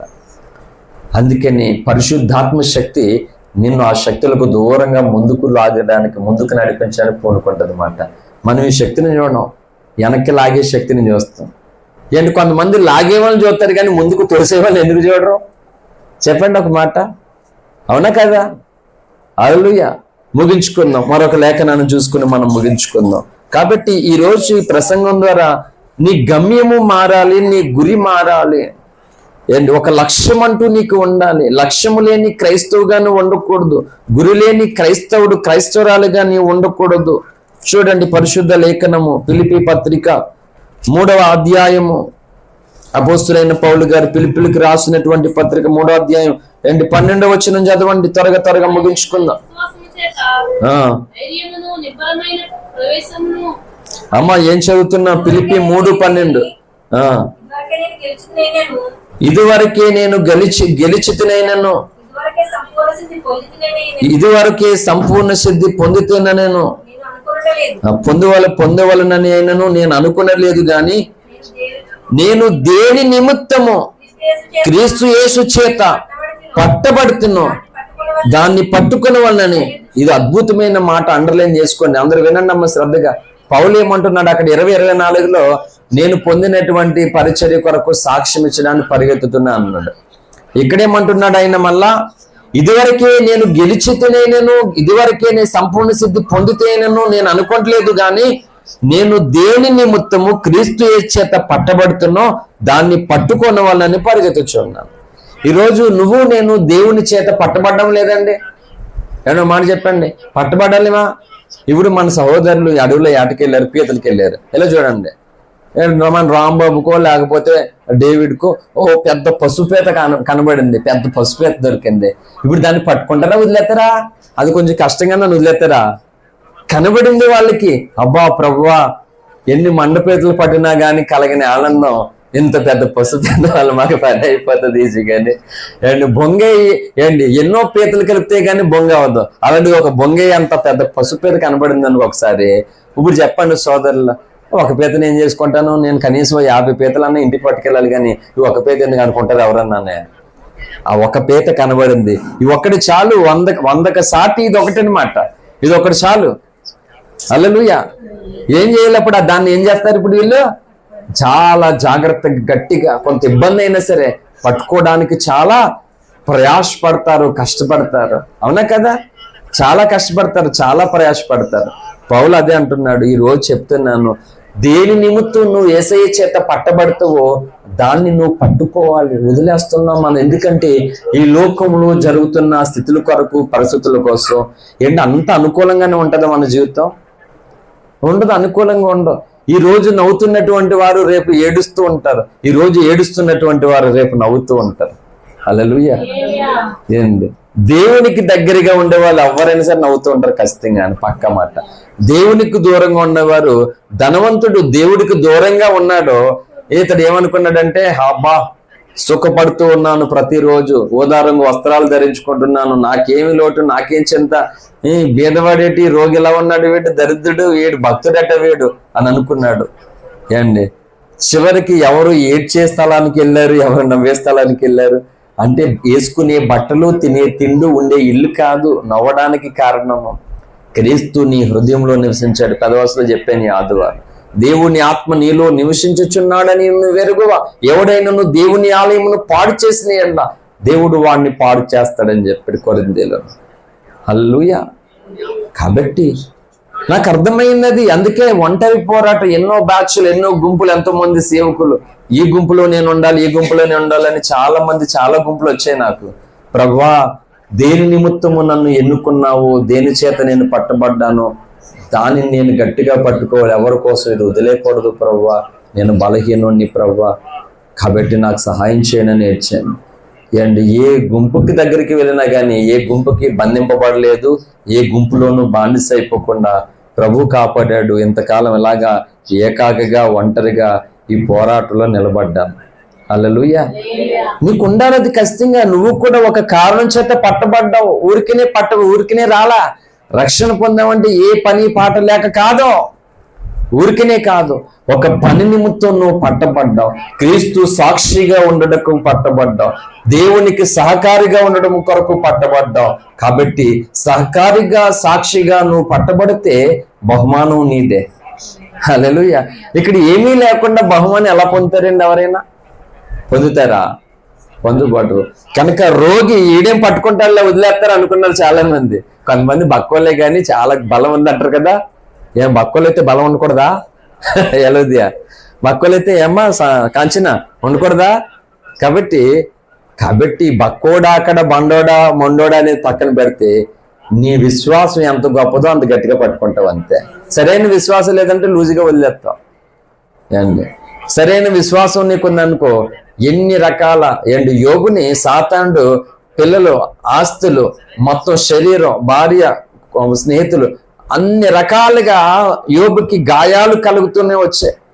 చచ్చిపోయినటువంటి బిడ్డల నిమిత్తం ఏడవాలా, కలిగినటువంటి రోగం కొరకు ఏడవాలా, లేకపోతే భార్య ఓదార్పు చేయలేదని ఏడవాలా, ఓదార్చవలసిన స్నేహితులే గాయాలు.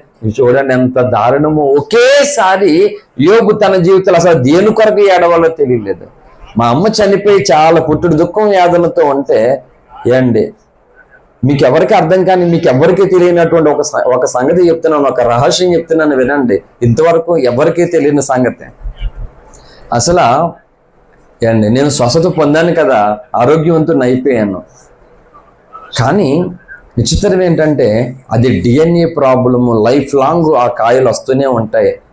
హాస్పిటల్కి 6 నెలలకి నువ్వు వెళ్ళాలి, అవి తీసుకుంటూ ఉన్నాయి. ఈ విషయం మా అమ్మకి చెప్పలేదు. మేము స్వస్థత పొందాను, ఆరోగ్యవంతం అయ్యాను. కానీ ఇప్పుడు నేను ఏం చేయాలంటే ప్రతి 6 నెలలకి నేను వెళ్ళాలి. ప్రతి 6 నెలలకి హాస్పిటల్కి వెళ్ళి తీయించుకోవాలి. కానీ మా అమ్మకి అంటే ఆ భయంకరమైన వ్యాధి తీసేసాడు దేవుడు. మళ్ళీ ఇంకో 6 నెలలకి ప్రిపేర్ అవుతాయి అన్నమాట. ఏదో కొబ్బరికాయలు లోడ్ దించాలి కదా చెట్టుకి, లోడ్ దించాలి కదా, అలాగా మళ్ళీ కడుపులో ఆ కాయలు మళ్ళీ వెదవిదిగా వచ్చేస్తే మళ్ళీ రక్తం ఎలాగైతే పోతుంది, మళ్ళీ హాస్పిటల్కి వెళ్ళి అదొక మిషన్ మీద ఆపరేషన్ చేయించుకుని మళ్ళీ నేను రావాలి. ఈ విషయం మా అమ్మకి ఎవరికి, సంఘాల్లో ఎవరికి కూడా తెలియనటువంటి విషయం ఇది. అలా నేను 6 నెలలకి అమ్మ చనిపోయినటువంటి తర్వాత 4 సంవత్సరాలు అయిపోయింది. చాలా భయంకరంగా ఉంటుంది అన్న ఈలోక సంబంధం అని వస్తే అమ్మాయిలు ఇంటికి వెళ్ళాను, మా అన్నయ్యని, మా చెల్లిని, మా వదిన్ని తీసుకుని. అంటే ఇప్పుడు దేవుని చేత స్వస్థత పొందినటువంటి జోసఫ్ అని మాత్రమే తెలుసు సంఘంలో ఉన్న వారికి, ఊళ్ళో ఉన్న వాళ్ళకి, చుట్టాలకి, బంధువులందరికీ. నేను ఇలా 6 నెలలకి దీని కొరకు మళ్ళీ హాస్పిటల్కి వెళ్ళాలి. ఇది లైఫ్ లాంగ్ అలాగే ఉంటుంది, తగ్గదు ఆ రోగం, అది ఎవరికి తెలియదు.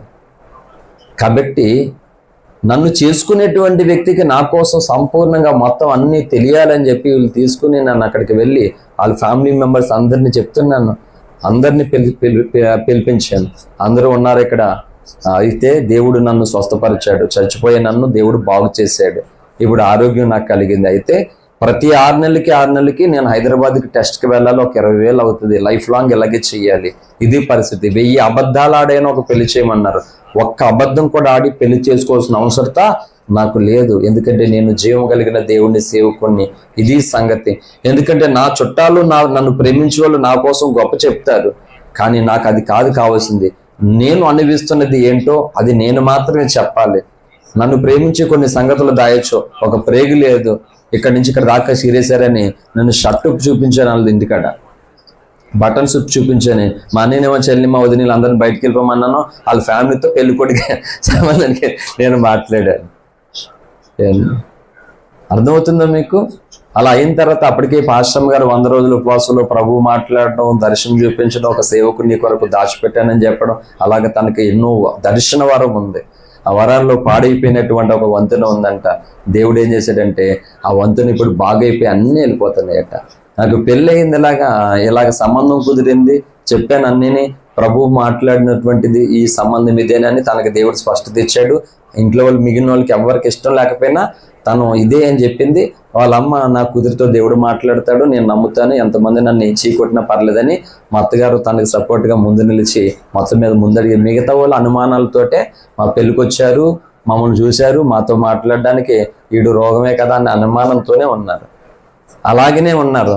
ఆ తర్వాత తనకు వచ్చిన దర్శనంలో ఇది చెప్పాను కదా, ఇక్కడి నుంచి హైదరాబాద్కి వెళ్ళాను ఓఫ్రీ గారితో డేట్ తీసుకోవడానికి. హాస్పిటల్కి 4 సంవత్సరాల తర్వాత చెకప్కి వెళ్ళాను. అంటే 4 తర్వాత చెకప్కి వెళ్తే 6 నెలలకి వెళ్ళిన వాడు 4 సంవత్సరాలు అయితే సంవత్సరంలో 2 6 నెలలు వస్తాయి కదా. అంటే ఎన్నిసార్లు ఉన్నాయి? మధ్యలో 8 సార్లు వెళ్ళాలి నేను, అంతేనా? అంటే మధ్యలో అలా 4 సంవత్సరాలు 8 సార్లు వెళ్ళవలసిన నేను అమ్మ చనిపోయిన 4 సంవత్సరం తర్వాత నేను వెళ్ళాను ఫస్ట్ హాస్పిటల్కి. చెకప్ చేయించుకుని సంవత్సరం అయిపోతుంది కాబట్టి మళ్ళీ ఏమన్నా తెలుసు, అందరూ ఇంట్లో ఎవరైనా చనిపోతే శుభకార్యం ఎప్పుడు చేయాలి? హిందూ ధర్మంలో పెద్దలు చెప్పేటువంటి నమ్మకం ఎప్పుడు చేయాలి? సంవత్సరంలోపు, సంవత్సరం దాటకూడదు. మరి మా అమ్మ ఎప్పుడు చనిపోయింది? ఆగస్టు 5వ తారీఖు 2020. నా పెళ్ళి ఎప్పుడైంది? 2021 సెప్టెంబరు నవంబర్ 29న అయ్యింది. అంటే సంవత్సరం ముందు చేసుకున్నాను, సంవత్సరం తర్వాత చేసుకున్నానా? సంవత్సరం దాటి 3 నెలల తర్వాత చేసుకున్నాను. ఇలా 2వ సంవత్సరాలు ఎవరు పెళ్ళిళ్ళు చేయరు. అదే చెప్తున్నాను. ఎందుకో చెప్పినా, జీవం కలిగినటువంటి దేవుణ్ణి మనం కలిగి ఉన్నప్పుడు నీవు లోక నియమము, లోక ఆచారాలు పెట్టుకుని వెళ్తే ఆ శాపం నీకు మనశ్శాంతి ఉండదు, నీకు నెమ్మది ఉండదు, జీవితం అంతా అది తినేస్తూనే ఉంటుంది. నేను దేవుడు బైబిల్లో ప్రతిరోజు మంచిది మంచిది మంచిది అని 6 దినాలు చేసి 7వ రోజున విశ్రమిస్తే లోకం ఇది చెడ్డది చెడ్డదని పెట్టుకున్నారు. ఇంకా చెడ్డదన్నప్పుడు చెడ్డదే ఉంటది. మరి అదే అంటున్నాను, క్రైస్తవ జీవితం అంటే లోకమంతా అంగీకరించేలాగా, లోకమంతా ఏకీవించేలాగా ఉండదు. ఏది ఇప్పుడు మొత్తం అంతా వ్యతిరేకంగా జరిగింది. మా చుట్టాల్లో కూడా చాలా మంది సంవత్సరానికి ముందే జరిగిపోవాలి, అలా చేసుకోకూడదు, 2వ సంవత్సరం చేసుకోకూడదు, కాబట్టి 2 సంవత్సరాలు పోతే 3వ సంవత్సరమా అప్పుడు చేసుకోవాలి, ఇలా చేసుకోకూడదు, అలా చేసుకోకూడదు అని అన్ని రకాల సెంటర్లు చెప్పాడు. నేను అలాగైతే దేవునికి సంబంధించిన వ్యక్తినే కాను. మీ మాటలన్నీ విని మీకు నచ్చినట్లుగా బ్రతికితే నేను దేవుని సంబంధికునే కాదు, దేవుని ప్రేమికునే కాదు, మీ మాటలు నేను పాటించడం కొరకు నన్ను బ్రతికించి నన్ను ఈ స్థితిలో నిలబెడితే, ఈ సెంటిమెంట్లు పెట్టుకుని మీకు నచ్చినట్లు పెడితే నేను ప్రశ్న అవుతాను ఆయనకి. మీరు నచ్చితే ప్రేమించండి, లేకపోతే నన్ను వదిలేసండి, కానీ ఆయన మాటను నేను జవదాటను అని చెప్పి ముందుకొచ్చాను. అలాగే సంబంధం కుదిరింది, ఒకరితో మాట్లాడి డేట్ పెట్టుకోవడానికి వెళ్ళి ఎలాగే వెళ్తున్నాను కదా అని హాస్పిటల్కి వెళ్ళాను. వెళ్ళిన తర్వాత ఏమైంది తెలుసా మీకు? లోపల కడుపు అంతా క్లీన్గా ఉంది, ఏ ప్రాబ్లం లేదు. 2 సార్లు వెళ్ళాలి అప్పటికి, కానీ సంవత్సరం తర్వాత వెళ్తాయి. ఎందుకంటే ఆమెకు వచ్చినటువంటి దర్శనంలో వంతెన పాడైపోయిన, కూలిపోయిన వంతెన ఇప్పుడు బాగా అయిపోయింది అనమాట. ఆ వంతెన నా ప్రేమ బాగు చేశాడు. ఈ రోజుకి హాస్పిటల్కి వెళ్ళలేదు నేను. 4 సంవత్సరాల తర్వాత వెళ్ళాను. పెళ్లి తర్వాత కొంచెం కడుపు ఏదో ప్రాబ్లంగా ఉంటుందని నాకు తేడా వచ్చి నేను వెళ్తే చక్కగా హ్యాపీగా ఉంది. హైవే రోడ్లాగా ఉంది, అక్కడ బతుకులేవి వెళ్ళావు, చక్కగా వెళ్ళిపోవచ్చు స్పీడ్లో అన్నమాట. అంటే డాక్టర్లో DNA ప్రాబ్లం ఇది, ఆ కాయలు అలా వచ్చేస్తుంటే తీసే కొద్దికి వచ్చేస్తే ఎప్పటికప్పుడు మళ్ళీ క్యాన్సర్ అవుతుందేమో అని చెప్పి దాన్ని మళ్ళీ టెస్ట్ పంపిస్తారు అన్నమాట. అంత క్రిటికల్ పొజిషన్. చెప్తూ ఉన్నాను, దేవుడు శక్తిమంతుడు. డాక్టర్లందరూ చెప్పినా కానీ దేవుడు ఒక మాట సెలవిస్తే ఉన్నది లేకుండా అయిపోతుంది అన్నమాట. మనం దేవుని శక్తిని తీసుకోలేకపోతున్నామండి. కూటాలకు వస్తున్నాం, ప్రార్థన చేసుకుంటున్నాం, కానుకలు ఇస్తున్నాం, కానీ దేవుని శక్తిని మనం తీసుకోలేకపోతున్నాం. మీ అందరికీ తెలుసు నా బలహీనత. మరి అందరికీ తెలిసినటువంటి బలహీనతతోనే నేను ఎంతవరకు నిలబడ్డాను, పోరాడాను, ఒంటరిగా ఉన్నాను. ఎన్నో గుంపులు కలుపుకోవడానికి వచ్చాయి. అయిపోయింది, ఇంకా పని అయిపోయింది అనుకుంటే ఏండి నాదో గుంపు అయింది మాట, నా పని అవ్వలేదు. హల్లెలూయా. గిద్యోని దగ్గర సైన్యం అంతా వెళ్ళిపోయారు మాట. చివరికి 300 మిగిలేదు. ఆ 300తోటే విజయం వచ్చింది. నేను గుంపు అయ్యాను, కానీ మీలో ఒంటరైన వాడు 1000 మంది అన్నమాట. సంఘం అనేటువంటి గుంపు ఉంది, ఇంకా బయట బోల్డ్ గుంపులు ఉన్నాయి. హల్లెలూయా. అన్ని గుంపులు ఒకే స్థలానికి వస్తే నేను అందుకే నా పెళ్లి ఊర్లో చేసుకుంటే ప్లేస్ సరిపోదని ముందే చెప్పేవాడు. నేను ఎప్పుడు బోల్డ్ గుంపులు ఉన్నాయి, ఇక్కడ చేసుకుంటే సరిపోదని ఇంకా బోల్డ్ మందికి చెప్పలేదు. అసలు ఊర్లో ఒక గడప దగ్గరికి వెళ్ళి నేను చెప్పలేదు పెళ్ళికోరు. ఆ టైంలో ఈ స్లాప్ ఇది వేస్తున్నాం. లేని సమయంలోనే దేవుడు అసలు కట్టమే లేకుండా పెళ్లి చేసుకుంటే నా బడే చూడండి. పాస్టర్ గారు కదా గట్టిగా తీసుకుని ఉంటాడు, అందుకు బాగా ఏం చేస్తున్నాడు టోకన్ మీద ఈ రేకేయడం అప్పుడే మళ్ళీ దీనికి అదేమో బోసుకులు చేసి అవతల రేపు ఈ రేకేయడం అప్పుడే. ఎవరైనా సరే ఏమనుకుంటారు, బోల్ తీసుకున్నారు అందుకే ఇంటి పని చేయించుకున్నారు అనుకోదా లేదా? విచిత్రంగా దేవుడు మొత్తానికి ఏమీ లేని పరిస్థితుల్లో అన్ని మొదలు పెట్టాడండి. హల్లెలూయా. నేను చెప్తూ ఉన్నాను, ఇవన్నీ కూడా ఏంటంటే ఫిజికల్గా కొన్ని బహుమానాలే. ఈరోజు మనకి ఇల్లు ఉంది, వాకులు ఉంది, ఏదో ఆరోగ్యం ఉంది అంటే దేవుడు ఇచ్చిన గిఫ్ట్ మాట ఇవన్నీ కూడా. అలాగే ఇవన్నీ కూడా చెప్తున్నాను. ఇల్లుని పరలోకాన్ని తీసుకెళ్తామా మనం? బండిని తీసుకెళ్తామా? పెననే, బంగారం, బీరువాలో, నగలో, పొట్టు గాజులు ఇవన్నీ తీసుకెళ్తాం పరలోకానికి? పరలోకానికి ఏమి కూడా రావు. ఎందుకంటే ఇవన్నీ కూడా భూమి మీద గొప్పవి. పరలోకంలో బంగారం మీద రోడ్ డేస్ ఉంటుంది. మరి రాత్రి చెప్పాను కదా, విలువైనటువంటి. ఇక్కడ ప్రతి బంగారంలో కంసాలైనా బంగారంలో ఏం కలుపుతాడమ్మా? రాగి కలుపుతాడు ఖచ్చితంగా. కొబ్బరికాయ ముక్కలు వేస్తాడా? శరీరంలోకి వేసినట్టు జీడిపప్పులట్టుగా రాగేస్తాడు. కానీ పరలోకంలో ఏ మిశ్రము కలగని స్వచ్ఛ శుద్ధ సువర్ణమైనటువంటి బంగారం తారు రోడ్లకు వేయబడుతుంది అన్నమాట మనం నడవడానికి. కాబట్టి ఈ భూమి మీద ఎలాంటి కోహినూరు వజ్రాలైనా సరే పరలోకం బహుమానంతో చూసినప్పుడు ఈ పనికిరాదది ఏది కూడా. కాబట్టి ఈ భూమి మీద పనికిరానటువంటి ఒక విలువలేని వ్యక్తిగా మిగిలిపోయిన లాజరు పరలోకంలో చాలా గొప్ప బహుమానంలాగా మారిపోయాడు. కారణం ఏంటంటే లేఖనంలో ఉన్నటువంటి దైవ శక్తి తనను అలా మార్చేసింది. అందుకే ఇక్కడ ఈ విలువైనవి అనుకోండి, మనం విలువలేని వాటిని పట్టుకుంటున్నాం. అందుకు ఒక పాట ఉంటుంది, యేసు వంటి సుందరుడు ఎవ్వరు ఈ భూమిలో, అడునే చూడాలి దిక చూడబోనుగా. యేసు వంటి సుందరుడు ఎవ్వరు ఈ భూమిలో, ఎన్నాడునే చూడాలి దిక చూడబోనుగా. పరిపూర్ణ సుందరుడ భూమిలో నా జీవితమునకు నీవే చాలు, వేరే వలదు నాదు ప్రియా యేసయ్యా. మట్టి కోసం మాణిక్యమును విడిచిపెట్టను, పాడు మట్టి కోసం మాణిక్యమును విడిచిపెట్టను. హల్లెలూయా. సంఘ కన్యక ఏమంటుందంట, మట్టి కోసం ఏది విడిచిపెట్టను? మాణిక్యము విడిచిపెట్టను. విలువైనటువంటిది మాట. హల్లెలూయా. కాబట్టి నువ్వు దేన్ని పట్టుకుంటున్నావు చూసుకో ఒకసారి. దేన్ని పట్టుకుంటున్నావు చూడు. శ్రేష్టమైనది పట్టుకోవట్లేదు ఈరోజు. ఎందుకంటే అది విలువైనదిగా వీళ్ళు ఎంచట్లేదు. ఒక మాట చెప్పు, దేవుడు విలువైనదిగా ఎంచిన దాన్ని మనం విలువలేనిదిగా ఎంచుతున్నాం. ఇక్కడ ధనవంతుడు తన వస్త్రాలు చూసుకుని మురిసిపోయాడు, బేజలాజుడు రోగిగా ఉన్నా కానీ తనకున్న రక్షణ చూసి మురిసిపోయాడు. ఇద్దరికి డిఫరెంట్ అన్నమాట. లాజరు ధనవంతుల కోసం నేను ఎన్ని మాటలు, ఎన్ని సంవత్సరాలు, ఎన్ని ప్రసంగాలు చేశానో నాకే తెలియదు మాట. అయినా సరే ఇంకా వస్తూనే ఉన్నాయి మాట. హల్లెలూయా. కాబట్టి పౌలు ఏం చేశాడంట, దేని నిమిత్తము క్రీస్తు యేసు చేత పట్టబడుతున్నావు దానిని గట్టిగా పట్టుకుంటుంది. అది అంటున్నాను, నువ్వేం పట్టుకున్నావు చూసుకో. కొంతమంది లెగ్గానే శేఖర్తో లెగ్గానే ఏం పట్టుకుంటారో సీపురు కట్ట పట్టుకుంటారు. ఏమి ఉపయోగం? సీపురు కట్ట ముందా లెగ్గానేనా? బైబుల్ని పట్టుకో. హల్లెలూయా.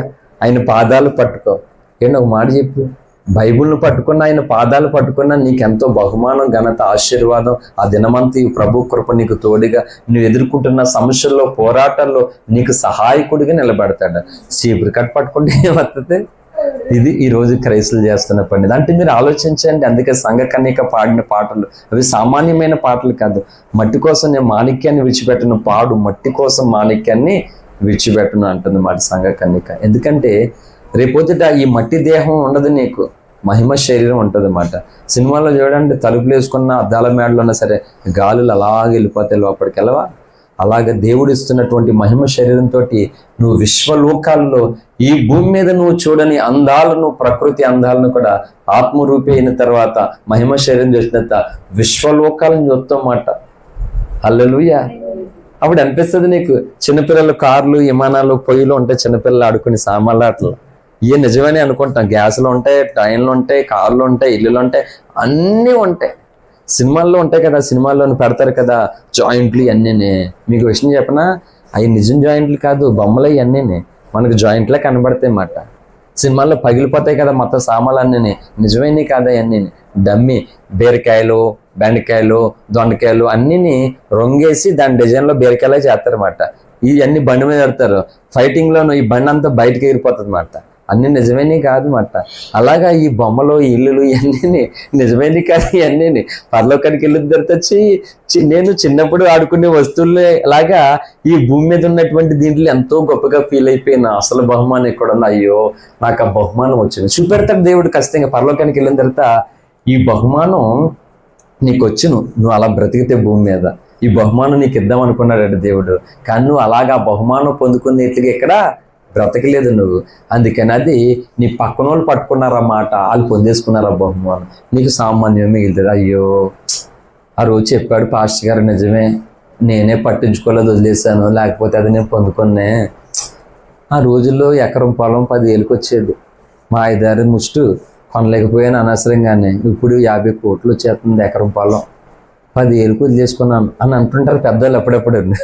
ఆ రోజుల్లో ఎలాంటే శాలరీ ఎంత, అప్పుడు 5 రూపాయలు శాలరీ, శాలరీ 5 రూపాయలు. అప్పటికది ఎక్కువ మాట చెప్తున్నాను నార్మల్గానే.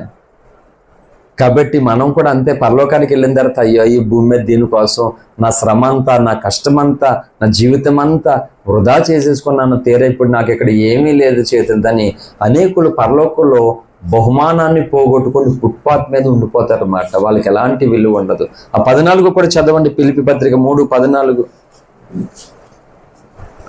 చాలా విలువైనటువంటి ప్రసంగాలు ప్రసంగం ఇది. 14 వచనం, క్రీస్తు యేసునందు దేవుని ఉన్నతమైన పిలుపునకు కలుగు బహుమానమును పొందవలనని గురి వద్దకే పరిగెత్తుచున్నాను. చూడండి, పౌలు భక్తుడు ఏం చెప్పాడు, చాలా శ్రేష్టమైన పరుగు కోసం చెప్పాడు.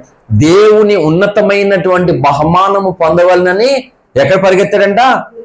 గురి వద్దకు పరిగెత్తాడు అన్నమాట.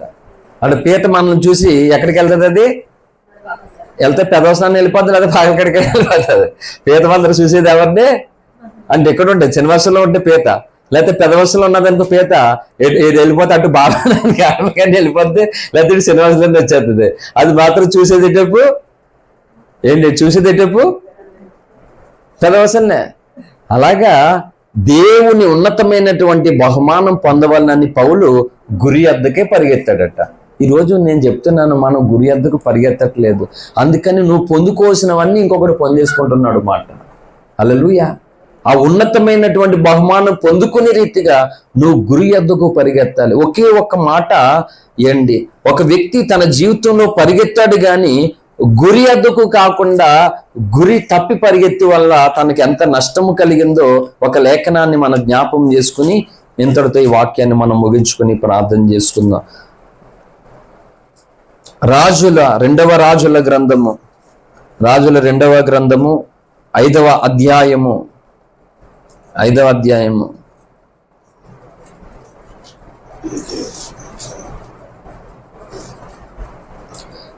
వచనం చదవండి. అంతటా దైవజనుడైన ఎలీషాకు సేవకుడగు గెహజీ సిరియనుడైన ఈ నయమాను తీసుకుని వచ్చిన వాటిని అంగీకరించుటకు నా యజమానికి మనస్సు లేకపోయాను. యెహోవా జీవముతోడు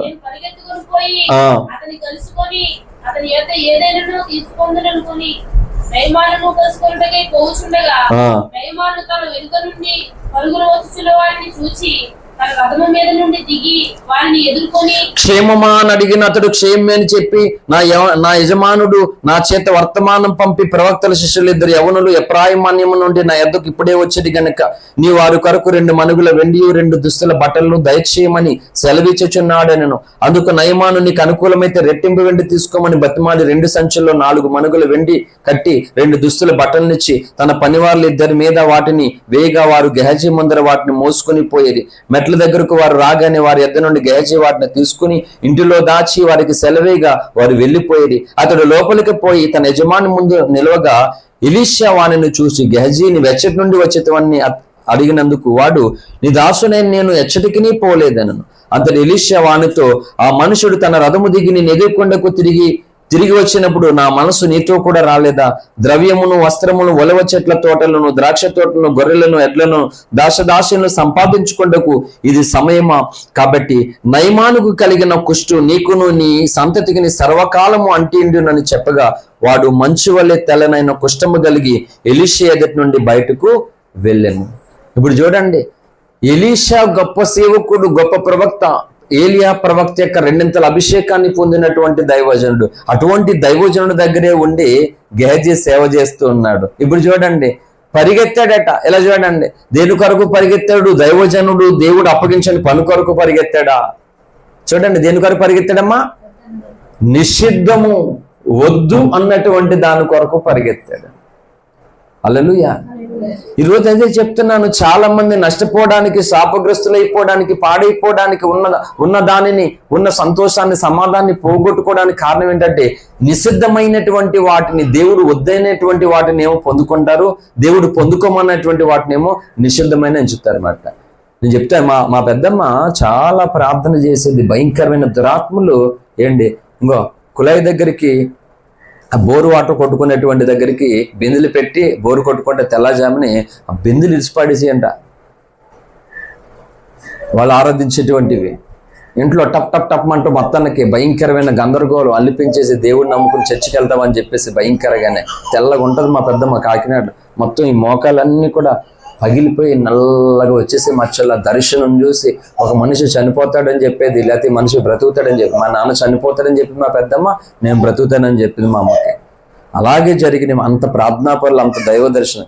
ఈ పెళ్లి పనికి వెళ్తారు కదా, చూడండి అమ్మ, ఇలాగా అవసరం పోయి చెప్తున్నాను. పెళ్లి పనికి వెళ్తారు కదా, రకరకాలు ఉంటాయి పనుల్లో. పెళ్లి పని కంటే సందర్భాలు, రకరకాల స్వామీజీలు ఏవి ఉంటాయి. వాళ్ళు దేవుడిని నమ్ముకున్నారు, మేము అన్యులో. ఈ నమ్ముకున్నటువంటి వాళ్ళు తినరు కదా, మరి దేవుడు నమ్ముకున్న వాళ్ళు. అందుకేం చేస్తారు, మా చెల్లెళ్ళు ఉన్నారు, మా చెల్లెలు పిల్లలు చేస్తారో అని ఎలుదియా ఏం చేశారు, మాకు పంపించారు అన్నమాట. ఫోటోలు ఉంటాయి కదా, దేవత ఫోటోలు అయ్యని వాళ్ళు తీసుకోరు, కానీ మా చెల్లెలు ఉన్నారు, మా చెల్లెలు పిల్లలు ఉన్నారో మాకు పంపించారు. మా పాకలు గడిపిన వాళ్ళకి మాకు పంపించేది. చాలా మంది చేస్తున్న భయంకరమైన తప్పిదాలు ఇది తప్పు ఒకటి. అంటే నువ్వు తినప్పుడు నీ చేతిలో తీసుకెళ్ళి ఇంకొకరికి ఎలాగిస్తావు నువ్వు? చెప్పు. అది నిషిద్ధము, అది అపవిత్రము, అది మంచిది కాదని ఎంచుకున్నప్పుడు నువ్వు తినకపోతే నీ ఇంట్లో వాళ్ళకి, నీ చుట్టాలకి ఎలా పట్టుకెళ్తావు నువ్వు? అంటే నేను దొంగతనం చేయను కానీ దొంగతనం చేసేవాడు దారి చూపెడతాను అన్నట్టుంది. అదేనా చెప్తున్నాను. ఈ రోజు ఏమీ లేదు, మనశ్శాంతి లేదు, భర్తను పోగొట్టుకుంది, కొడుకుని పోగొట్టుకుంది, అండి భయంకరమైనటువంటి నెమ్మది మనశ్శాంతిలో బోల్డ్ సంపాదిస్తారు కొడుకులు, బోల్డ్ పాట వస్తుంది అన్నమాట. కొన్ని వందల మంది కూలి పని చేసేవారు మా అన్నయ్య దగ్గర, మా పెద్దమ్మ కొడుకు దగ్గర. కానీ మా అన్నయ్య బెకరోళ్ళగా తాగుడు బానిస అయిపోయాడు. అంత బాగానే ఉంది, నెమ్మది లేదు, సంతోషం. బోల్డ్ సార్లు చెప్పాను నేను, అమ్మ ఇది కరెక్ట్ కాదు, ఈ పద్ధతి మంచిది కాదు, నేను రక్షణ పొందిన తర్వాత నేను చెప్పడం మొదలైతే ఆనందపడ్డది. మేము చర్చికి వెళ్ళినప్పుడు అసలు మీరు చిన్న పిల్లలు, మీరు నమ్ముకోలేదు, ఇప్పుడు వచ్చి జోసఫ్ నువ్వు నాకు చెప్తున్నావు, నాకు సంతోషంగా ఉంది, దేవుడు నీకు తోడుగా ఉన్నాడు అని మంచి చెప్పేది పెద్దమ్మ. అందుకే కదా చెప్తున్నాను. మళ్ళీ నిజంగా ఎలా చూడండి, మాకు కానీ మా పిన్నోళ్ళు కానీ ఎవరికైనా ఒంట్లో బాగపోతే, ఒకవేళ చెరువులు ఏమైనా ప్రాబ్లం అయితే మంచి జ్యోతిష్కుడి దగ్గరికి తీసుకెళ్లేదు మా అమ్మను మా పిన్నును కూడానే. జ్యోతిష్కుడి దగ్గరికి ఒంట్లో బాగపోతే పలానా చోట, మరి ఈ కాకినాడ ఏరియాలో అది ఏ పేట, రేసులపేట, దెయ్యాలకు సంబంధించిన దాంట్లో మంచి తావిధులు వచ్చేది కట్టే పేట. పేట పేరే చూడండి, ఏ పేట, అలా ఉంటది మాట. అక్కడ సంబంధం అదే ఏమి లేదు, ఒక రేసు దియ్యం చేస్తాడు అతనికి. నువ్వు తేడా చేసావుకో, సెలవుల్లో జీడిపప్పు తక్కువైతే రేసు, అటువంటి సైజు తక్కువైంది సరిక రేసు రేసుకొని వచ్చేస్తుంది. అమ్మా ఏమా కాచినా అక్కడ అందుకుంది పెట్టామండి, మన పెదవసల్లో తక్కువైపోయినట్టు. నిజం చెప్తున్నాను నేను మీకు, తీసుకెళ్ళలేదు. పలానా చోట ఆయన ఉంటాడు, పలానా కాకినాడలో డ్రైవర్ కాండదారులు లావరాజు గారు అని ఎవరో ఒక ఆయన ఉండేవాడు మాట. చిన్నప్పుడు ఎందుకంటే మొత్తం నన్ను తిప్పారు కదా అన్ని ఏరియాలకి, నాకు మొలకి చేతులకి మొత్తం శుభ్రంగా కట్టేసేవారు. తావిధులన్నీ రచ్చకి నా మొలకడ బోల్ ఎన్ని ఉండేవి, బోల్ రేట్ అయ్యింది ఆ రోజుల్లో. డాక్టర్కి ఎంత డబ్బు ఖర్చు పెట్టామో ఈ భూత వైద్యులకి రచ్చరేకులకి కూడా అంతకంటే ఎక్కువ డబ్బులు ఖర్చు పెట్టాం మేము మొత్తానికి. ఇంకెవరు చెప్తే అది మొత్తానికి మామూలు కాదు. మొత్తానికి నా మొల నిండా బోల్ అన్నీ ఉండే రచ్చరేకులు మొత్తానికి, తెలుసా? ఏ చిన్నపిల్లాడు గోవతాడుగా అన్నీ ఉన్నట్టుగానే బోల్ అన్నీ ఉండే నాకు మొత్తానికి. చెప్తూ ఉన్నాను, నువ్వు అందులోంచి బయటకు వచ్చావు, విడుదల పొందావు, దేవ దర్శనం పొందావు, ప్రభు స్వర విన్నావు, చక్కగా ఆత్మీయంగా ఎత్తు. ఒక్క ప్రార్థనకు మాందు మళ్ళీ ఎంత నిశ్చపనా. బుధవారం ప్రార్థన ఉంటుంది వాళ్ళకి, శుక్రవారం ప్రార్థన ఉంటుంది, ఆదివారం ప్రార్థన, గృహకూలకు ఉంటుంది. చుట్టాలు ఇంటికి ఏదైనా తప్పని పరిస్థితి అర్జెంట్కి వచ్చింది ఒక టైం చూసుకుని వెంటనే కనబడి వెళ్ళిపోతుంది. చుట్టాలు అందరికీ తనంటే సిరాకు వస్తుంది.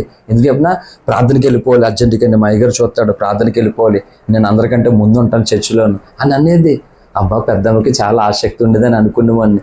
ఇన్ని ఉన్నాయి కానీ ఏది ఉండిపోయింది, అన్ని మంచి ఉండేముంది. మంచి తలస్నానం చేశాను మైసూర్ శానల్ సబ్బుతోటి, మంచి పట్టు వస్త్రాలు ధరించుకున్నాను, తెల్లని అంగీలు శుభ్రంగానే, మంచి సెంటు కొట్టుకున్నాను, సూపర్ సౌత్. అబ్బా ఫాస్ట్గా డ్రెస్ ఎంత బాగుందో, సెంట్ ఎంత బాగుందో, ఎంత స్మెల్ వస్తుందో, అబ్బా చాలా బాగుంది. కానీ రంజిత్ పాల్ కూడా వసంతో వెళ్ళిన దొడ్డికి కొంచెం బాగుకున్నాను, వంటికి నా పక్కన నిలబడతారు అప్పుడు. అలాగే ఇన్ని ఉండి నాకు బాగా తెలుసు, నేను బాధపడేవాడిని. మొత్తం మా పిన్నలు బాగిపోయినా మాగిపోయిపోయి ఇంట్లో గొడవలు అయిపోయినా, మీ ఇంట్లో అలాగుంది మనశ్శాంతి లేదు, ఆయన దగ్గర తీసుకెళ్తానని కౌరెట్టి మళ్ళీ తీసుకెళ్ళలేదు మాట. అవన్నీ నాకు అడ్రస్లతో సహా తెలుసు, మొత్తం కౌలుతో రెండు తీసుకెళ్తాను మిమ్మల్ని ఇంట్లో బాగోపోతే. హల్లెలూయా. ఒక 2 readers ఇలా పెళ్లి పనులకి వెళ్ళినప్పుడు అలాగా, ఇలా ఒంట్లో బాబుతే చెరువులు చేసేటప్పుడు కూడా ముహూర్తాలు చూపించడానికి ఇలాగ తీసుకెళ్ళింది. ఈరోజు చెప్తున్నాను, జీవించున్న పేరే ఉంది. మన వస్తే శుభ్రంగా తిట్టుపాడేసాను మొత్తానికి. ఇప్పుడు నాతో మాట్లాడాలంటే భయపడిపోతుంది మొత్తానికి. అలా ఆడలేదు. చెప్తున్నాను, ఎందుకు పోగొట్టుకుంటున్నావు? నువ్వు పట్టుకున్నది ఏంటి? ఏది పట్టుకున్నావు గట్టిగాని? ఎవరి కోసం వదిలేసి, ఎందుకోసం వదిలేసి, అసలు ఏం చేస్తున్నావు? మా పెద్దమ్మే కాదు, ఇలాగ నేను చేసినా, నువ్వు చేసినా, ఎవరు చేసినా కానీ మనము బహుమానాన్ని పోగొట్టుకుంటాం. మనం ఎన్నిసార్లు ఏడ్చాను, ఎందుకంటే నన్ను ఒక తల్లిలాగా చూసేది మా పిన్ని కానీ మా పెద్దమ్మ కానీ. వాళ్ళ దగ్గర ఎక్కువగా పెరిగాను నేను, పాకలగాల్లో కానీ కాకినాడలో కానీ. ఇంకా ఏటుమాగోళ్ళ దగ్గర తక్కువ కానీ వీళ్ళ దగ్గర చాలా ఎక్కువగా పెరిగి నన్ను సొంత బిడ్డ కంటే ఎక్కువగా చూసుకునేవారు వాళ్ళు. వాళ్ళ కోసం ఎంతో కన్నీరు కాచి ఎన్నో రకాలు చెప్పి, నువ్వు చర్చికి వెళ్తున్నప్పుడు ఏం పనులు, నువ్వెందుకు వాళ్ళు తీసుకెళ్తావు, అసలు అటువంటి దానికి అవకాశం కానీ అన్ని చెప్పి ఎన్ని చేసినా కానీ అలాగే. ఇప్పుడు ఏమీ లేదు. ఏ దర్శనం మన వచ్చి అంటుంది, ఓ దర్శనం లేదు, ఏం లేదంటే ఎలా వస్తుంది పెద్దమ్మా? దర్శనం ఎలాగొస్తుంది? దేవుడు ఇచ్చినటువంటి దాన్ని చేతులారా నువ్వు నాశనం చేసుకుంటున్నప్పుడు ఎలాగొస్తుంది? కనీసం ఇప్పుడైనా మార్చుకో. ఇన్ని నష్టాలు జరిగాయి, ఇప్పుడైనా మార్చుకో. వృద్ధాప్యలోకి వచ్చేసావు, ఇప్పుడైనా స్థితి మార్చుకో, బ్రతుకు మార్చుకో. మునుపటి స్థితి ఖచ్చితంగా దేవుడు ఇస్తాడు. ఆయన కనికరం కలిగినటువంటి దేవుడు. మనశ్శాంతి లేదు అస్సలు. కొడుకులు బోల్డ్ పాడు తెస్తారన్నమాట మొత్తానికి. అస్సలు మనశ్శాంతి లేదు మొత్తానికి. భయంకరమైనటువంటి పరిస్థితి. ఎందుకంటే 1 సంవత్సరం డిగ్రీ వాళ్ళ ఇంటికాడ ఉండి చదువుకున్నాను నేను. నాకే మనశ్శాంతి లేకుండా అయిపోయింది. భయంకరమైన పోరాటాలు మాట. కాబట్టి దేవుని ఉన్నతమైనటువంటి పిలుపు కలుగు బహుమానం పొందాలని పరుగు పౌలు పెడితే, ఎలీషా దగ్గర ఉన్నటువంటి గెహజీ దేని కొరకు పరిగెత్తాడట? లోక సంబంధమైన దాన్ని, దైవజనుడు వద్దన్న దాన్ని, దైవజనుడు నిషేధించినటువంటి దాని కొరకు పరిగెత్తి ఏమైపోయాడు ఇప్పుడు? ఇంకా ఏలీ దగ్గర నుండి ఎలీషా గొప్ప ప్రవక్త అయితే, ఆ దైవజనుడి దగ్గర ఉన్నందుకు ఈయన ఏమవ్వాలి ఇప్పుడు? ఇంకా గొప్ప ప్రవక్తగా ఈయన తయారవ్వాలి. అలాంటి పరిస్థితుల్లో ఆ వ్యక్తి ఎవరో వచ్చి పోగొట్టుకున్న కుష్ఠవ్యాధిని ఈ వ్యక్తి పొందుకుని ఊరి చివరిన ఆ దినాలలో ఉన్నటువంటి వ్యక్తులను కలుపుకునేటువంటి వారు కాదు. ఇశ్రాయేళ్లు ఇప్పుడు ఎస్సీ వాళ్ళని దూరంగా ఉండాలని ఎలా చేసేవారు భారతదేశంలో, అలాగా ఈ కుష్ఠవ్యాధి కలిగినటువంటి వారిని ఇప్పటికీ కాకినాడ బయటసలన్న వారిని దూరంగా పెడతారన్నమాట. వాళ్ళు సెపరేట్గా, వాళ్ళు అందరి ముందుకి రాకూడదు వాళ్ళు. అలాగా దేవుని సన్నిధిలో నుండి దూరం అయిపోయాడు. కారణం ఏంటంటే తన జీవితంలో పరుగెత్తాడు, కానీ పరిగెత్తాలంటే కష్టపడాలి లేదా, కానీ దేని కొరకు పరిగెత్తాలో, ఎందుకు పరిగెత్తుతున్నాడో తనకు అర్థం కాలేదు. ఈరోజు అనేక మంది క్రైస్తవ జీవితంలో చక్కటి వరాలు, ప్రత్యక్షతలు, జ్ఞానము, భారము కష్టంలో ఉండి కూడా దేవునికి కానుక ఇవ్వాలనే మనసు కలిగిన వాళ్ళు మంది ఉన్నారు. కానీ అంతా ఉండగాని దేని కొరకు పరిగెత్తాలో, దేని కొరకు పరిగెత్తకూడదో ఈ విషయంలో స్పష్టత లేదు కనుక నష్టపోతూ ఉన్నారు. అందుకే భారం కలిగినటువంటి సేవకులు ఏంటంటే పాడైపోకూడదని బాధతో తప్ప, నువ్వు బాగుంటే సంతోషించేది సేవకుడే మొట్టమొదటి. నీకు సమాధానం, దైవానుగ్రహం, దేవుని కృప, దేవుని స్వభావం వస్తే మొదట ఆనందించేది దేవుడి తర్వాత సేవకుడే. హల్లెలూయా. బీదలాదను పెట్టి దేవుడు ఆనందించలేదా? కానీ బీదలాదను చూసి ఎవరికైనా ఏమన్నా కలుగుతుందో లోకంలో, ఈడేట ఎలా బతుకుతున్నాడు నీచుడిగానే అని అనుకుంటారు అన్నమాట. కాబట్టి సంగమ బహుమానము పొందినట్లుగా పరిగెత్తుడి నువ్వు. హల్లెలూయా. ఒకవేళ పరిగెత్తడానికి నువ్వు లేట్ చేసావనుకో, పరిగెత్తిన వాళ్ళదే బహుమానం. ఆ తర్వాత నువ్వు పరిగెత్తిన నీకేం అక్కడ ఉండదు. చాలా మంది పరలోకానికి వెళ్ళినా కానీ అక్కడ ఏం ఉండదు. ఎందుకంటే పరిగెత్తిన వాళ్ళు పొందేస్తారు ఆ బహుమానాలు మాట. హల్లెలూయా.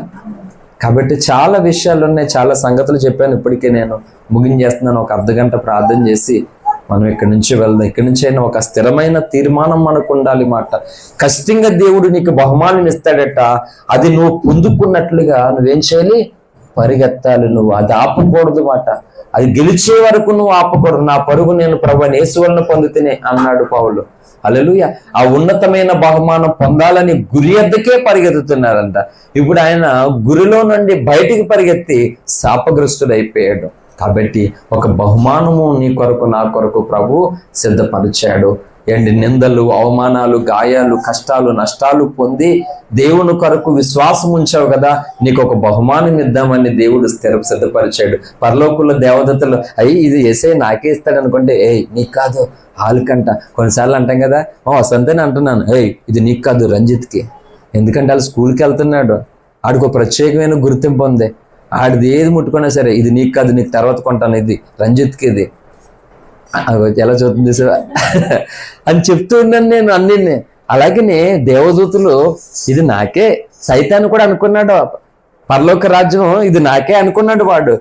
ఇది నీకు కాదు, భూమి మీద ఉన్నటువంటి నా పిల్లల కంటే చూడు ఇక్కడ నేనున్నాను, వాళ్ళకి ఎత్తాడంటే ఈయన అని పగబెట్టాడు. మనం పొందుకోసినటువంటి రాజ్యానికి వారసుని నేను అవుదాం అనుకున్నాడు లూసిఫరు. అందుకే వాడు సైతాన్ అవ్వాడు. దేవుడు వాడికి ఇచ్చిన దాన్ని పెట్టి వాడికి కృతజ్ఞత లేదు. మనకిద్దాం అనుకున్న దాన్ని అక్రమంగా కాజేద్దామని దేవునికి ఎదురుగా తిరుగుబాటు చేసి వాడు శాపగ్రస్తుడైపోయి సైతాన్ అయ్యాడు మాట. దేవదూతలు కూడా అక్కడ ఉన్న బహుమానాల్లో మనకిస్తాడేమో యేసయ్య అనుకుంటే, జ్ఞానం కలిగి దేవుని భయం కలిగిన దూతలు అన్నారు కదా, అలా ఉండు, నీకు కాదు, ఈ జోసెఫ్కి, హల్లెలూయా, ఈ లూదేకి, ఈ పలానమ్మకి, ఈ కాంచనకి, ఈ వసంతకి అని చెప్తుంది అక్కడ దేవదత్తలు. అయ్యో మనకు అనుకున్నాను, మనకు కదా, వాళ్ళు కొరక, అవును వాళ్ళు మనకంటే దేంట్లో గొప్ప అని అంటారు దేవదత్తలు. ఏమో అదే నాకు అర్థం అవ్వట్లేదు, బుర్ర ఈటికిపోతుంది. మనకంటే వాళ్ళు దేంట్లో గొప్ప అర్థం అవ్వట్లేదు. మనం భూమి మీదకి వెళ్ళాలంటే మనం వస్తాం, మళ్ళీ వచ్చేస్తాం. వాళ్ళు ఇక్కడికి వచ్చి మళ్ళీ వెళ్ళాలంటే మనం చచ్చిపోయి మళ్ళీ భూమి మీదకి వస్తామా? రాదు కదా. మనకి వాళ్ళకి ఇంత తేడా ఉన్నా మరి ఈ పెద్ద ఆయనకి ఎందుకు అర్థం అవ్వట్లేదో తెలియట్లేదు. మనకంటే వాళ్ళే గొప్ప అంటే ఇది వాళ్ళకేనంట, మనకు కదంట. అని దేవదూతులకి కూడా అర్థం కాకుండా ఉన్నది మన విషయంలోనూ. అంత కృప కలిగినటువంటి దేవుడు ఒక అద్భుతమైన బహుమానం అన్నమాట. ఆ బహుమానం పొందుకున్న వాళ్ళు నిత్యము యుగాలు కోటాను కోట్ల సంవత్సరాలు కోటాను కోట్ల దూతలు ఎదుట భక్తులు ఎదుట ఘనపరచబడిన వారిగా ఉంటారు వాళ్ళు. ఈ భూమి మీద ఎంత గొప్ప ప్రైజులు వచ్చినా, ఎంత గొప్ప ఆస్తి ఉన్నా అంతకుమించే. ఆ తర్వాత ఏముండదు, మళ్ళీ మామూలే. కానీ పరలోకులు అలా కాదు. ఒక్కసారి ఆ బహుమానం పొందుకోగలిగిన స్థాయిలోనికి నువ్వు వెళ్ళావంటే యుగాలు కూడా నీకు దూతలందరూ సలాం కొడతారు అన్నమాట. నువ్వు నడిచేస్తుంటే వాళ్ళు పక్కకి తప్పుకుంటారు. అంత ఘనత, అంత విలువ ఉంటుంది అన్నమాట. అందుకే ఈ భూలోక సంబంధమైన అధికారాలు, దాహాలు, ఘనతల కొరకు ఆరాటపడి ఆ భాగ్యాన్ని పోగొట్టుకుంటున్నారు. ఎంతో మంది గొప్ప గొప్ప రాజులు ఎక్కడున్నారు ఈరోజు భూమి మీద? మరణించి ఎక్కడో ఉన్నారు వాళ్ళందరూ. కానీ నువ్వు నేను మరణిస్తే ఆ బహుమానం పొందుకున్నటువంటి ఆ స్థాయిలో దేవుడు పెడితే దూతలు వస్తారు, అవును నువ్వు నాకంటే దేంట్లో గొప్ప, ఈ బహుమానం నాకే ఒక నీకు ఇచ్చాడంటే అప్పుడు చెప్పాలి నీ ప్రభువు నిన్ను ఎలా క్షమించాడో, ఎలా ప్రేమించాడో. ఏంటి అప్పుడు చెప్పాలన్నమాట. మీకివ్వలేంది మాకెందుకు ఇచ్చాడని ప్రభు ప్రేమను దూతలకు నువ్వు తెలియపరచాలి. 2 వారాలుగా ప్రేమ కోసం చెప్పాను ఇక్కడ. హల్లెలూయా. అర్థమవుతుందా? ఇప్పుడు చెప్పు, ఆ బహుమానం పొందడం కొరకు నువ్వు నడుస్తానన్నావు అనుకో, పరిగెత్తుడు ఎత్తుకెళ్ళిపోతాడు. నువ్వు రేపు వస్తానన్నావు అనుకో, ఈ రోజు వచ్చినోడు ఎత్తుకెళ్ళిపోతాడు. నువ్వు సాన్ చేసుకుని వెళ్తున్నావు అనుకో, స్పీడ్కి వెళ్ళేవాడు, చురుగ్గా వెళ్ళేవాడు దాన్నే ఎత్తుకెళ్ళిపోతాడు అన్నమాట. మా అమ్మ చాలా స్పీడ్గా పనిచేస్తుంది. మా అమ్మ మొత్తం చక్క పని చేస్తుంది, చాలా స్పీడ్గా నడుతుంది. మా అమ్మ అన్నది నేనే నడవలేకపోతున్నాను నీతుడండి. మా అమ్మ అందరికంటే స్పీడ్గా నడుతుంది. అలాంటిది మా అమ్మకంటే చురుగ్గా ఉండేవాడిని. మా అమ్మ నేను కొన్ని ఆటలు ఆడుకునేవాళ్ళు, ఈ 12 పిక్కల ఆటలు, ఈ ఆటలు ఆడుకునేవాళ్ళు. మా అమ్మని ఓడించేసేవాడిని. మా అమ్మ అందరిని ఓడించేసేది ఆటలాడి, మా అమ్మని నేను ఓడించేసేవాడు అనమాట. అంటే అంత స్పీడ్గా అంత మొత్తం నడిచేటప్పుడు కూడా అనమాట. మా అమ్మ కంటే స్పీడ్గా నడిచిపోండి. నీతో నేను నల్లైపోతున్నాను, అందరూ నాతో నల్లేని అంటారు కానీ నేను నీతో నల్లైపోతున్నాను అనేది మాట. ఏంటి యేసయ్య మనల్ని ఈ లోకంలో ధనవంతులు, బలవంతులు, జ్ఞానులు, గనులు, గొప్పవారు అందరికంటే బేదలాజర్లా ఉన్నటువంటి స్థితిలోనైనా సరే మనల్ని స్పీడ్గా నడిపించాలనుకుంటున్నాడు, స్పీడ్గా పరిగెత్తించాలనుకున్నాడు. కుందేలు మీద తాబేలు గెలిచినట్లుగా ఈ లోక గనులు ఎదుట మనల్ని గెలిపించాలనుకుంటున్నాడు యేసయ్య. హల్లెలూయా. మరి ఆశ ఉండాలే లేదా ఆ బహుమానం పొందాలని? కాబట్టి నాకెక్కడెత్తాడులే ఆయనని, నేనేం నచ్చుతాను ఆయనకి అని మనం అనుకుంటే ఎలాగా? అనేకులు బహుమానం కొరకు పరిగెత్తుతున్నారు కానీ ఒక్కడే పొందుతాడు. కాబట్టి నేనే పొందాలి, ఆ ఒక్కడిని నేనే, ఆ ఒక్కదాన్ని నేనట్లుగా నువ్వు పరిగెత్తాలంట.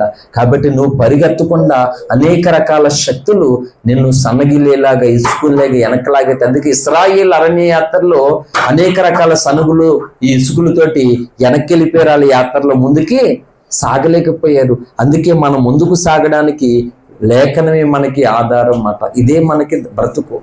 హల్లెలూయా.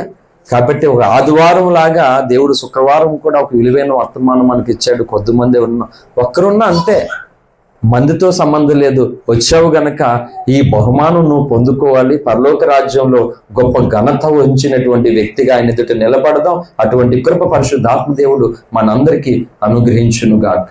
ఆమేన్. Thank you. అందరికీ వందనాలు. ప్రార్థన చేసుకుందాం. అందరూ తలలు వంచండి, ప్రార్థన చేసుకుందాం.